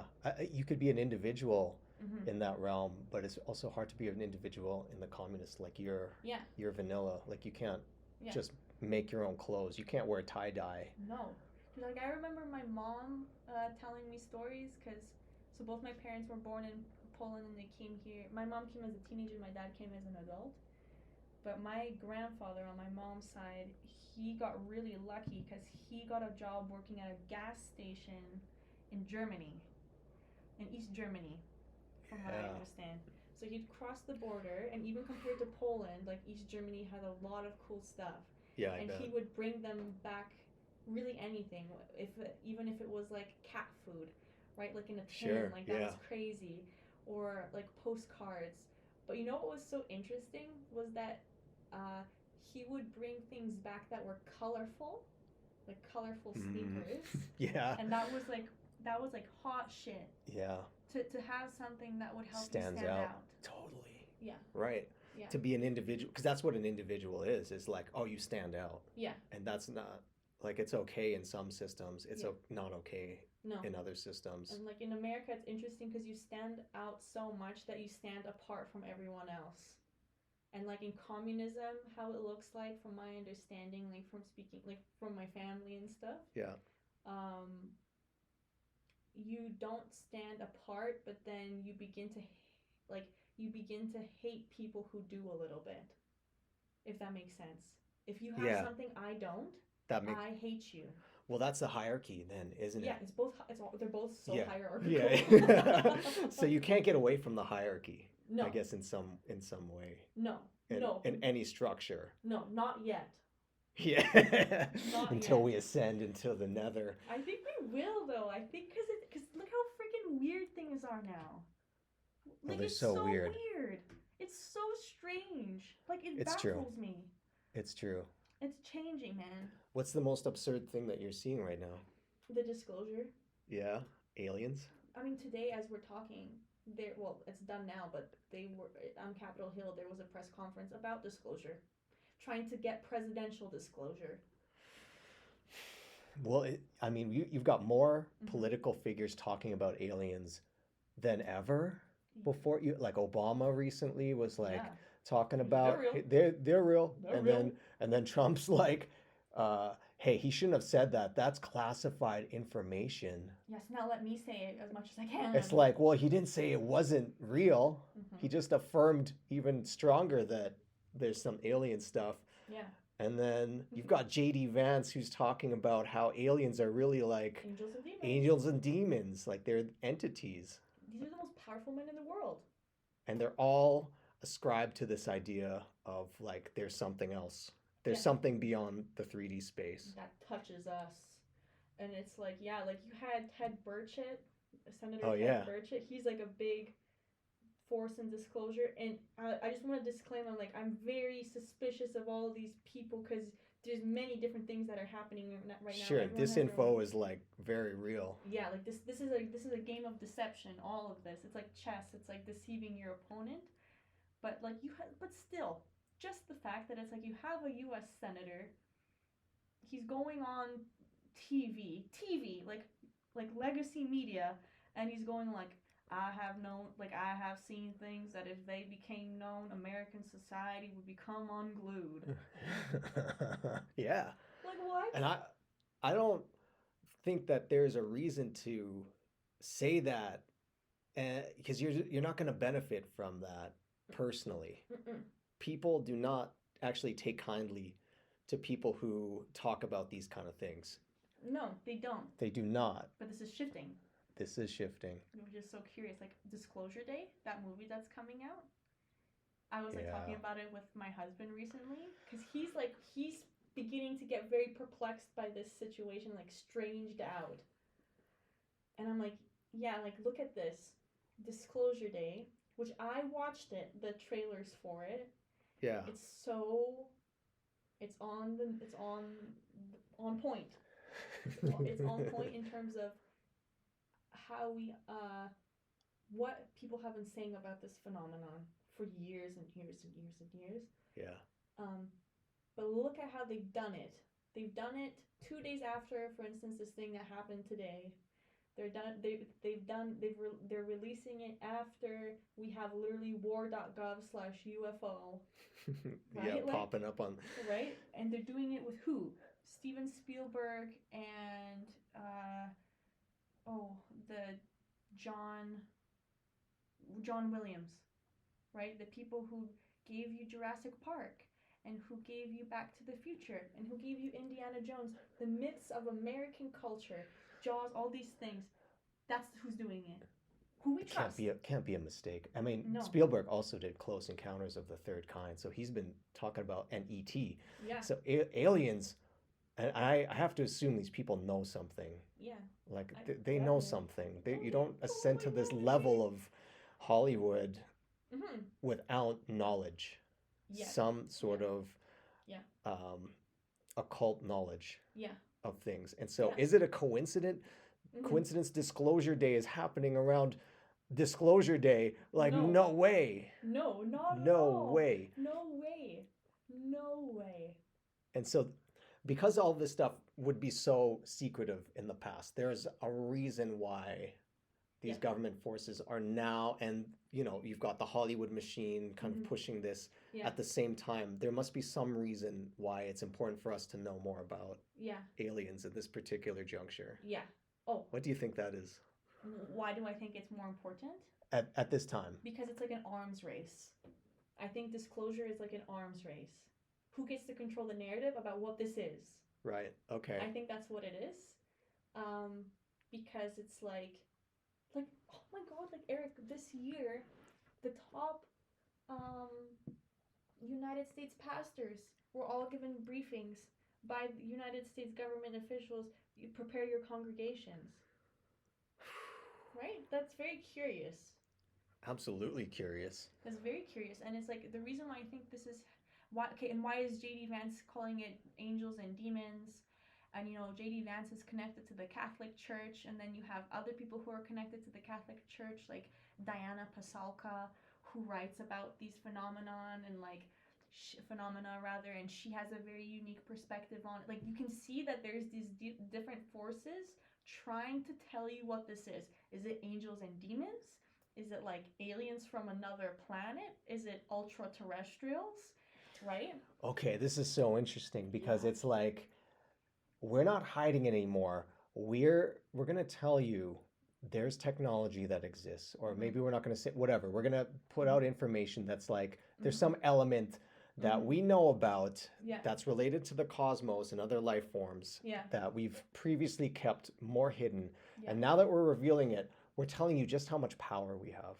Mm-hmm. Like like you're Mm-hmm. telling it to Mm-hmm. China essentially, like, hey, Mm-hmm. we got potentially spacecraft. Yeah. We've got technology that could fuck you up Yeah. if we Yeah. needed to. And so this Yeah. is like flexing. Yeah, this is like flexing, and this is, I think it's a mind war for the minds of people, because this is my belief in like years and years Yeah. of like basically autistic fixation special interest led me to conclude. But this isn't like what they call nuts and bolts, right? Like this isn't like, oh, there's like beings and they have a ship and they come from another solar system and they like come here in their little physical ships, and they're these Yeah. physical beings, and that's what they are. Like this is not, this is a conscious phenomenon. Like Yeah. it's to do with your consciousness. So Yeah. whoever controls the narrative about what this phenomenon is in your consciousness wins. Mm-hmm.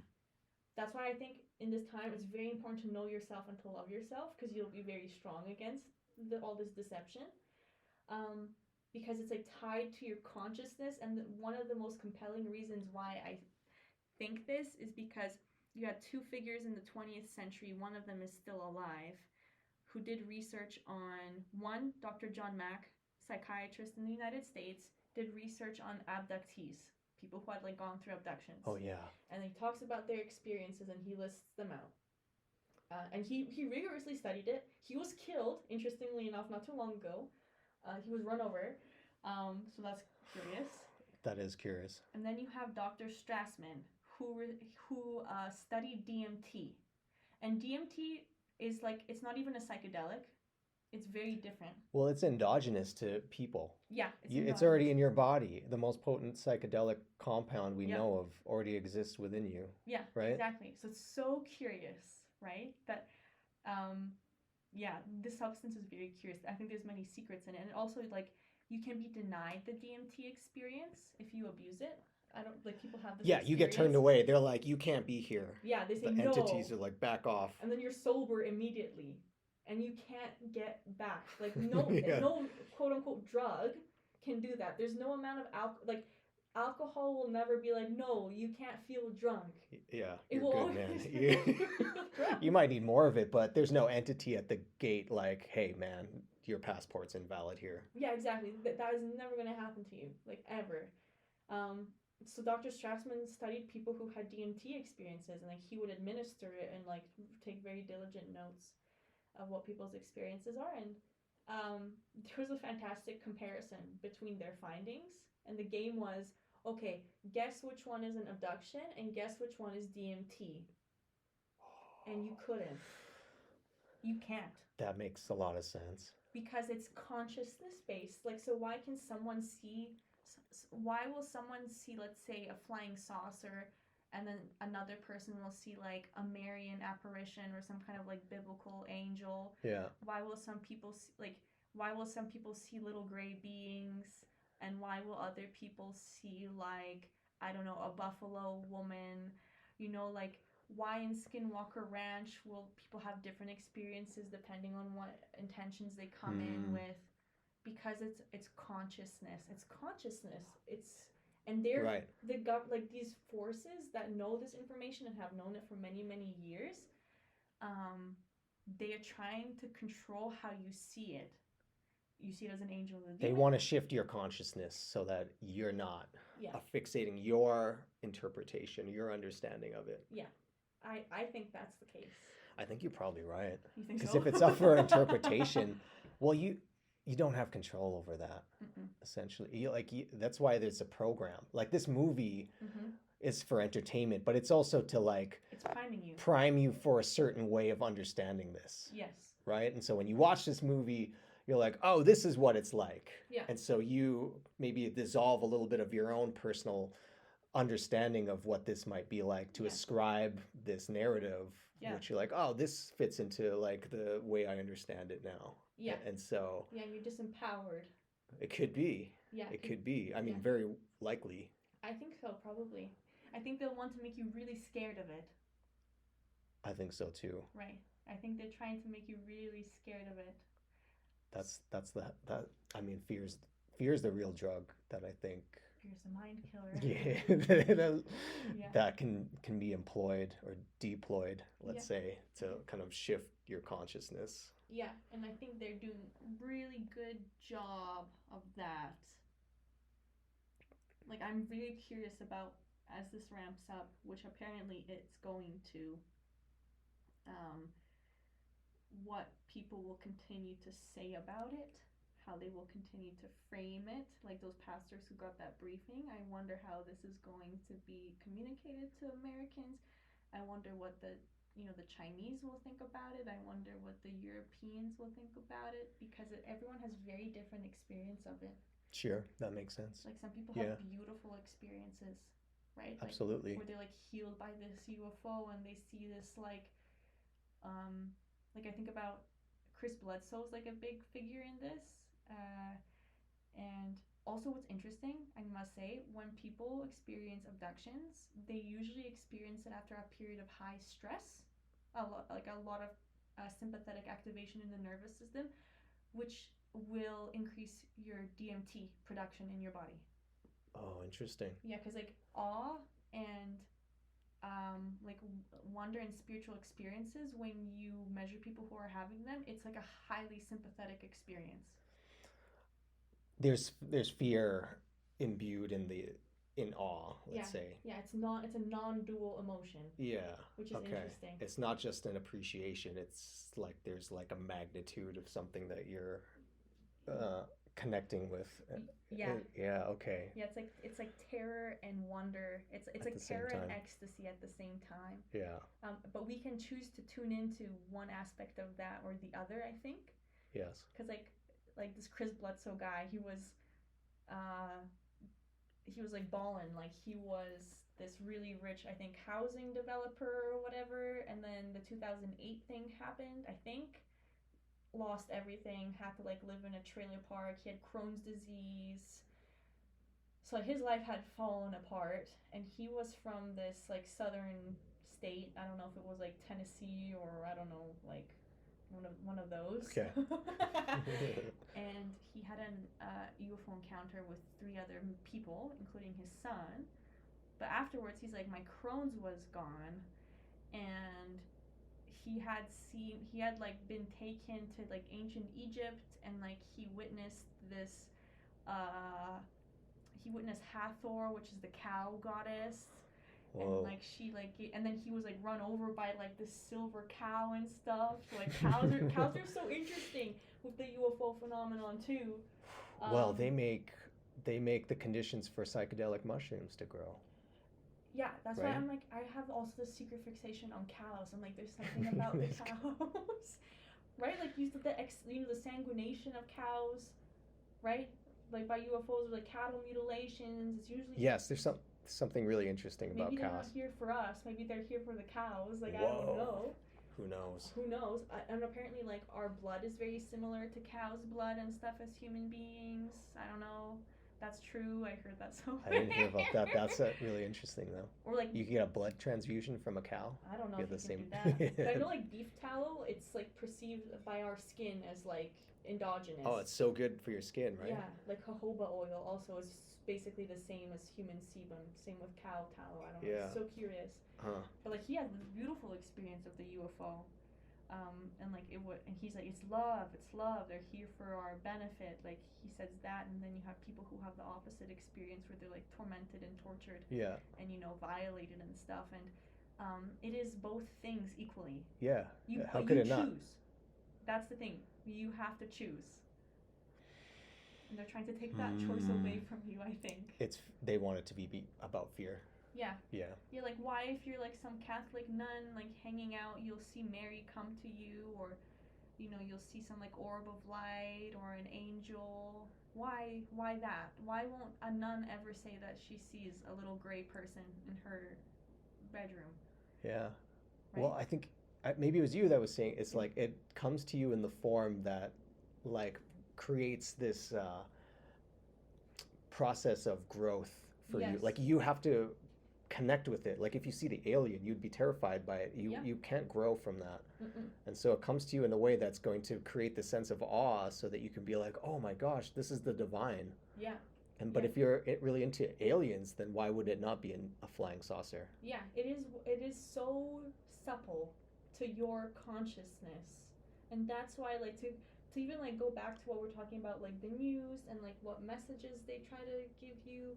What are they trying to make you focus on? Race, gender, your appearance, your money, all these things. At one point we really needed to focus on those things, but now we don't.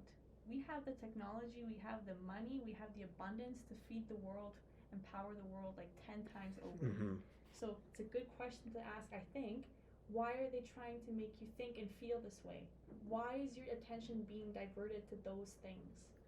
Because like now that's the world that we live in now. Like it is like it's more like of a mind world than a physical world. That's the war. It's on like a form of consciousness. Yeah. Like that's the war being waged on us all the time, and it's a silent one because we don't see it as that. Mm-mm. But I think you are being told how to think, the program of like what you should do, what emotions are okay, like we talked about. Like all of these things are so subtle, but you get them from all these different sources. You watch a movie and it tells you about how relationships should go.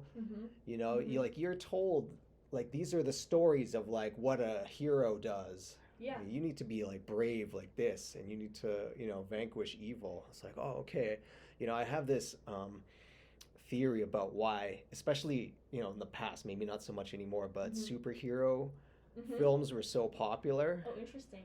Is because I think when you're a child, your parents are essentially God. Like they're benevolent, they're omniscient, they're omnipotent. They seem to know everything. You have questions. They're like, oh, that's a mixing bowl. This is a car. That's a cat. And they just like make things happen. Like you want a toy and they give it to you. You like want to go to the park and they're like, we can't go right now. They have all this power, and so you look to them and you're like, oh my God, that's God. Like this is such a powerful being. But then you get old enough and you realize, oh, this is just a fallible person too. Like they're not perfect. Like whatever, my dad drank too much last night and he got really upset with me and he threw something. Like that's not what a benevolent perfect God would do. And so the veneer starts to crack in this image, and I think you have to mourn the loss that this is like a protected, safe world where somebody out there knows what's going on and will look after you. And so you have to find a suitable replacement for that, or maybe you don't, but some people will seek that. And I think you could find it in a religious type of congregation.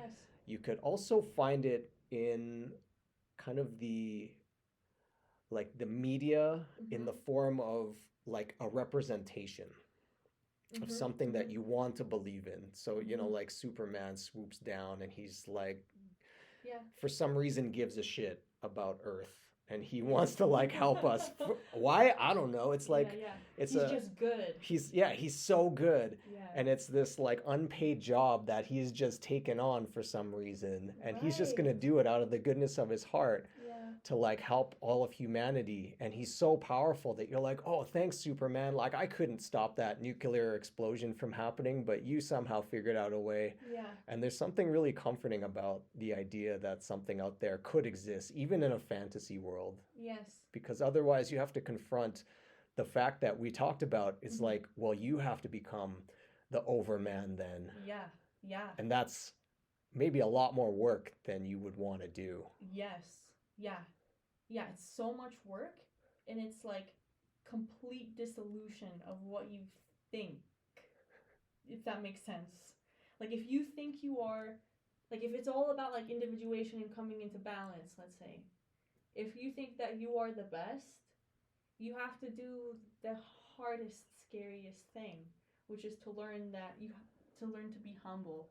If you are so insecure, you have to learn to be confident. Like Yeah. it's like always the opposite. It's always, and that's how like you step into your power by like being that like whole. That's how you become a superhero, I think. Yeah, I I think think I think yeah. so. Yeah. Like look at the people who have superpowers like IRL, like you know, these mystics and like monks and nuns and stuff, and this is well documented that they can perform these interesting behaviors. Oh, like create a lot of heat on their bodies and Yeah, create a lot of heat on their bodies. Like, um, that's that in and of itself. Like, don't I think don't rush to like think that as like nothing. I'm like you are literally doing something to your atoms right now. yeah. Isn't that a superhero? Yeah. The guy who turns into flame? I don't know them. I don't know. I'm Oh, sure there is. I don't. Yeah, I'm so like not. What is it? The Marvel verse or something? Not in that world. Yeah. But yeah, they do like crazy shit There's definitely a fire one. And so for sure. you're like actually imbuing the power of like a real superhero Yeah. when you do that. Yeah. And we should be tripping over ourselves to be like, how do you do that? And Yeah. we're like, oh, that's cool. Yeah. Like I'm glad that monk can do that. We're Yeah. just like Or don't we give it think enough it's credit. stupid. Or we think it's Or stupid. we're like, oh well, this was so long ago and people didn't understand. I'm like, what are you talking about? Like, they did. They did. They're just using a language that you don't recognize. Yeah. Using words that you don't like. We even see that like in the span of like 80 years. Like an 80-year-old looking at how a 15-year-old talks, they're gonna think it's like they both mutually think they're so stupid, Right. right? Yeah. Yeah. The older one thinks the younger is a regression and the younger thinks the same. Yeah, exactly. So it's like, and that's how we see like the rigorous science of these people who they documented it, and this is just the words they had. They didn't have Riz, for instance. What's Riz? Oh, Riz is like what like I think Gen Z and Alpha is like charisma, like your game, like your Oh, ability yeah. to like get like say, Okay. people and like to like you romantically. Yeah, okay. But right, so it's like we have a hubris about now. Oh, yeah. Yeah. We think we're at the apex of like civilization. It's like, No. no way, man. No Like we've way. lost so much to get the internet. We've lost so much to get instant food. Yes. Like you've lost this like extreme power to like do something like Yeah. really amazing Yeah. internally. For real. Like dude, you can't even like go out there and like build a house without like going to jail for something or jail or something, because like before you're like, Yeah. okay, I'm just gonna like cut down some trees and like go here. Here's my house. Here's my house, and here it's like, well, no, like you need to sign this and get this permit and do this, and then like, yeah, we're not at the apex in many ways. Yeah, good luck. Yeah, good luck trying to go off grid. Good luck not Yeah. having a social security number. Yeah, good luck. Good luck. Yeah, you can't. You can't. You They'll can't. find you. Yeah, and if they don't find you, it's like everyone will think that you're worse than them. Yeah, people like that Right? that idiot living out in the woods. Yeah, like, oh, He, that's not a good way of doing it. dude, he didn't even watch the new Netflix show. Yeah, What's up with that? we really shame people like that. We Yeah. really do. So it's like there's no real way of you doing like yeah, good luck with I that. think there's an appeal though. I think there's some people like we're saying that are Yeah. just ready to like shed this like fuck that. I'm going off grid Yeah. or I'm going to live in a van or I'm going to do the minimum Yeah. amount Yeah. of playing into the game as possible. Yeah, and people are being it's funny because I think these powers are backfiring a little bit because they have like the clamp of their control has gotten so tight. It's so hard to buy food.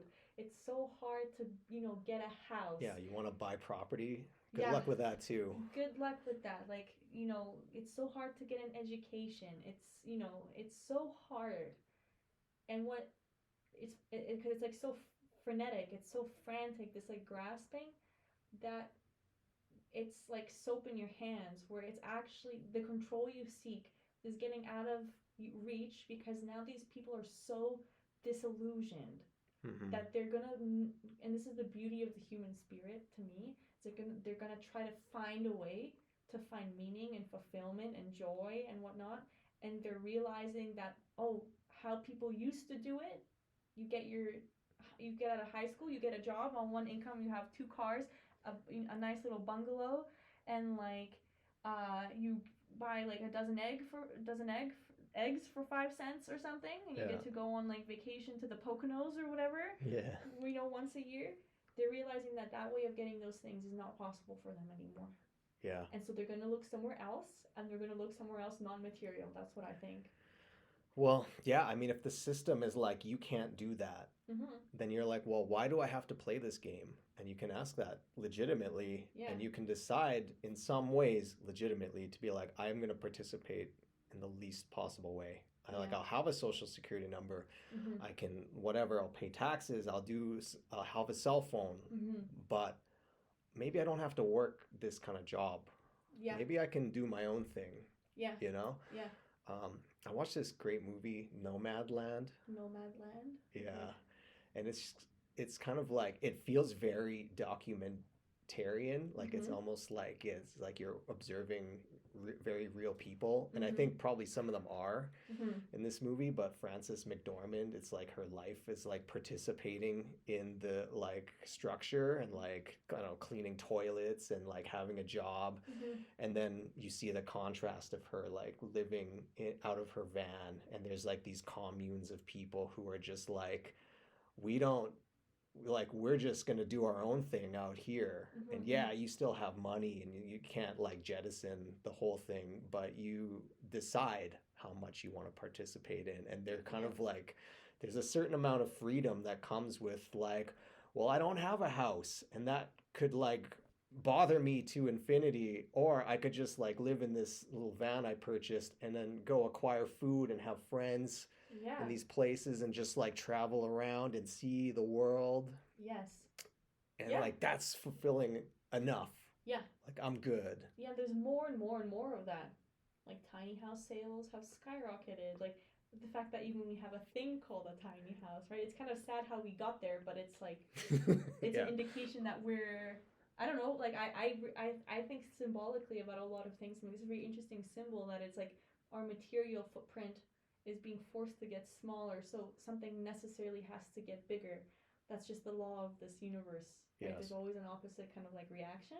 So where is all that energy going? Like people aren't having kids as much because it's less and less ostensible, especially in countries like China and Japan and Korea, where you are like this corporate cog, right? Yeah. People aren't, they're not having relationships anymore. There's even this phenomenon in China called like just let it rot, because they're like they realize how impassable these systems are and how success is so far out of reach. They're like, I'm not even going to participate, like in the pathological nihilistic way, but still that's happening. So what do they do? They're on their phones. So Oh, they're still kind of like in the clutches of everything. okay. But there's some people I think I see it mostly in the West, but and I think maybe that you know they're trying to, since like the 60s, I think, since the psychedelic revolution a little bit, they're like doing these like they're finding like alternative ways of living life a little bit. Yeah, I appreciate that. I I appreciate really that do. too. I really like it when people are willing to like, because I think it's got to be brave. Like it's so much bravery to Yeah. say like I don't want to do this and to like I don't want to get in debt. I don't want to Mhm. have to, whatever, work forever. Whatever the thing is, like Yeah. you're like kind of like making a decision for yourself, and I think there's something really powerful Yes. about that. No matter how it turns out, like I have respect. Yeah, I agree. It's because, it's easy to look at and think that you could do it, but then the moment that you try to like take those first steps, you realize, holy crap, like this is so scary. I It literally is. have to deny all my programming Yeah. and kind of go in the face of it all. Yeah, and you've got people who are like mad at you now or disappointed or You're like, what are you disappointed. doing? Yeah. What are you doing? Like you don't want to go to school, you don't want to get a job. Like what's up with that? Like how are Yeah. you going to live? Yeah. How are Like you gonna live? parents are really great at doing this, and I think it's out of Yeah. love, but it is this like Yeah. it's like the fear of like, well, you're going to wither away and die now if Mhm. you don't participate because that's how Yes. you survive actually. Yeah. Yeah. It's lots of survival, but I don't know. I really have an unabashed, like very, very intense optimism about how like I think that's going to melt a little bit. And I like think right so now I too. think we're going through this like hatching. We're getting too big for this way of looking at the world. We have to. Like we have AI now to contend with, Yeah. right? Shit like that. Yeah. Crazy tech. Immortality or like, vastly expanding our lifespan and nanotechnology. Like this is It's right at our happening. door. It's It's happening. happening. Yeah. Yeah. From what I understand, you can buy the materials to like do gene editing in your own home now, just Like with the, CRISPR? yeah, Oh basically. my god. Yeah, they're talking about this like it's like you can the stuff that people are working on with AI with their own autonomous LLMs, Mhm, mhm, because mhm. if you have to basically like disengage from the like chat GPT model, which has all these kind of guardrails of like you can't Yeah. talk about this, you can't do that. Yeah. But when you untether it and you create your own system, which like a ton of people out there are doing, Yeah. it's like who knows what kind of projects people are working on, and Yeah. gene editing is one of them. Like Yeah. you can do that in your home, Yeah. from what I understand. There you go. And so like the sky's the limit. Yeah, the sky's the limit. We're really gonna have to confront who we really are in the face of like these technologies that bring into question what we thought made us human. Yeah, Because right. it's not art. Yeah. Because like it can make you art. It's not music. It can make you music. It's not coding. It can code for you. Yeah, Right. faster. Faster, better. It'll calculate for you. It'll play chess better than you. It will do all these things. So it's like, who are you? Hmm. I think we're really cool. Maybe it's love. We have the capacity for love. I think it's love, man. Like in my own experiences and from the experiences of other people, this is something that many people come back with. Yeah, Yeah, they come back with same. that. Yeah, Yeah. that's my experience in the other realm too. Yeah. And it's like undeniable. Like it's so strong Mhm. in a way. We think like we get kind of caught up in what reality is, and then Mhm. you go somewhere else and you experience something else, and you're like, oh, reality is actually interchangeable. It's just like wherever your consciousness is. And so when you take Yeah. that somewhere else, you're like, oh, that's actually reality. Like this is just like a form of it. Yeah. But Yeah. like Yeah. everything I thought was real is like that's just like a fraction of what Yeah. really exists. Yeah. Can you remove your consciousness from your senses?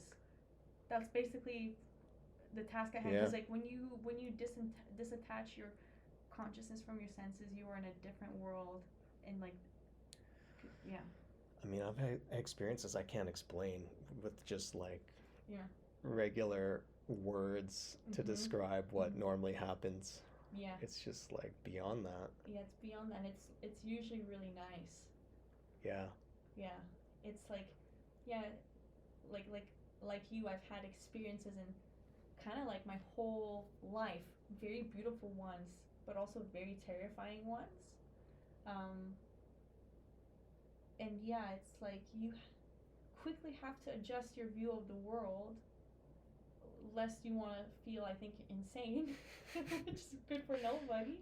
Yeah. But you quickly learn the value of that love and the understanding that there's a great peace to have from understanding that this is not everything. For Yeah, me, that's totally. so peaceful. And that if Me you, too. yeah, that's so peaceful. Yeah, and it's really common when people do psilocybin is they're like, "Oh, I'm not afraid to die anymore." Yes. Because if you've made this like the entire world, literally, like this is your world, and as when you die, you cease to exist in this world, that can be very terrifying. Yeah. And I can totally understand why. Yes. It's like that's it. Nothing else. You're gone forever. But if there's some element of like there's something that persists after this world that you attune yourself to, which is so common in the psychedelic experience. And NDEs and all of it. Yeah, all of it. And then you're like, oh, well, this is a temporary state. I'm just hanging out in this cool planet for a while, and then I'm going to leave at some point, and then I get to go somewhere else. Like, that's not such a bad thing. You visited somewhere, which I hope is a good experience for you. Yes. And then you get to go somewhere else, and like, okay, that you can wrap your head around that. Yeah, you get to go somewhere where you've always been. Maybe it's home. Yeah. Yeah. Yeah, and it's so cool because I said at the beginning of our conversation, but I think therapy really is a microcosm for the world, and I think it's a microcosm for this too, because like what do we actually ask our clients to do at the end of the day? Is to find something greater, so they understand that this is temporary, that this is fine, like fine, sure, not like this is like acceptable and this is good, but like you can do it. It's surmountable, it's temporary, it's finite too. Yeah. All of these things. Yeah, there's like less power imbued in the suffering or the experience. Yeah, because you're asking them, don't attach who you think you are to this experience. You are far more. You're far more than your trauma. You're far more than, like, what does CBT tell us? You're far more than your thoughts. You're far more than your emotions. Yeah. That's secretly what it's doing. Like, I think psychology will become so powerful and so different when we realize what secretly we've been doing the whole time. Which is like just exactly that. Yeah. Empowerment. Beautiful. Yeah. Let's end there. I think that's perfect. Yeah, that's perfect. Hell yeah. If you're still listening to this, first of all, congratulations. Schizos are talking. I think we did go to the deep end. Yeah. And I think we came back. Yeah. I think we swam out and came back to the shallow end, and I don't know anything. I don't know anything, but it's fun to, explore it, and that's I think one of the reasons why we're doing this podcast is just like talk about shit. Yeah, talk about shit. And it's also interesting, like, well, we can go here, so what does that mean? Right. All right. If you're listening to this, go find Julia. How do people find you? You can find me at bottomlinepsychology.com. If you click on team, I will be there, and you can book with me there. You can also find me at juliasokulski.com. So JuliaSokulski.com. You can learn about me there. And then you could put my name in Google as well. I think that's the easiest way to find me. I'll pop up in a bunch of places. And I love being outside the box with my clients, just like in this conversation. If you've had a crazy experience, you'll come to the right place. Yes. Speaking with Julia, it's always, we're open to whatever your experience was. No judgment, as you can tell. Yeah. Like, you could judge us just as easily from this conversation that we just had. Exactly. Yeah, no judgment zone. I think being human it means you're weird, just by definition. Yeah. So embrace it. Embrace it. Beautiful. Thanks, Julia. Let's do it. Let's do another one sometime. Yes. That was good. That was really great. I appreciate it. Bye. Bye, everybody.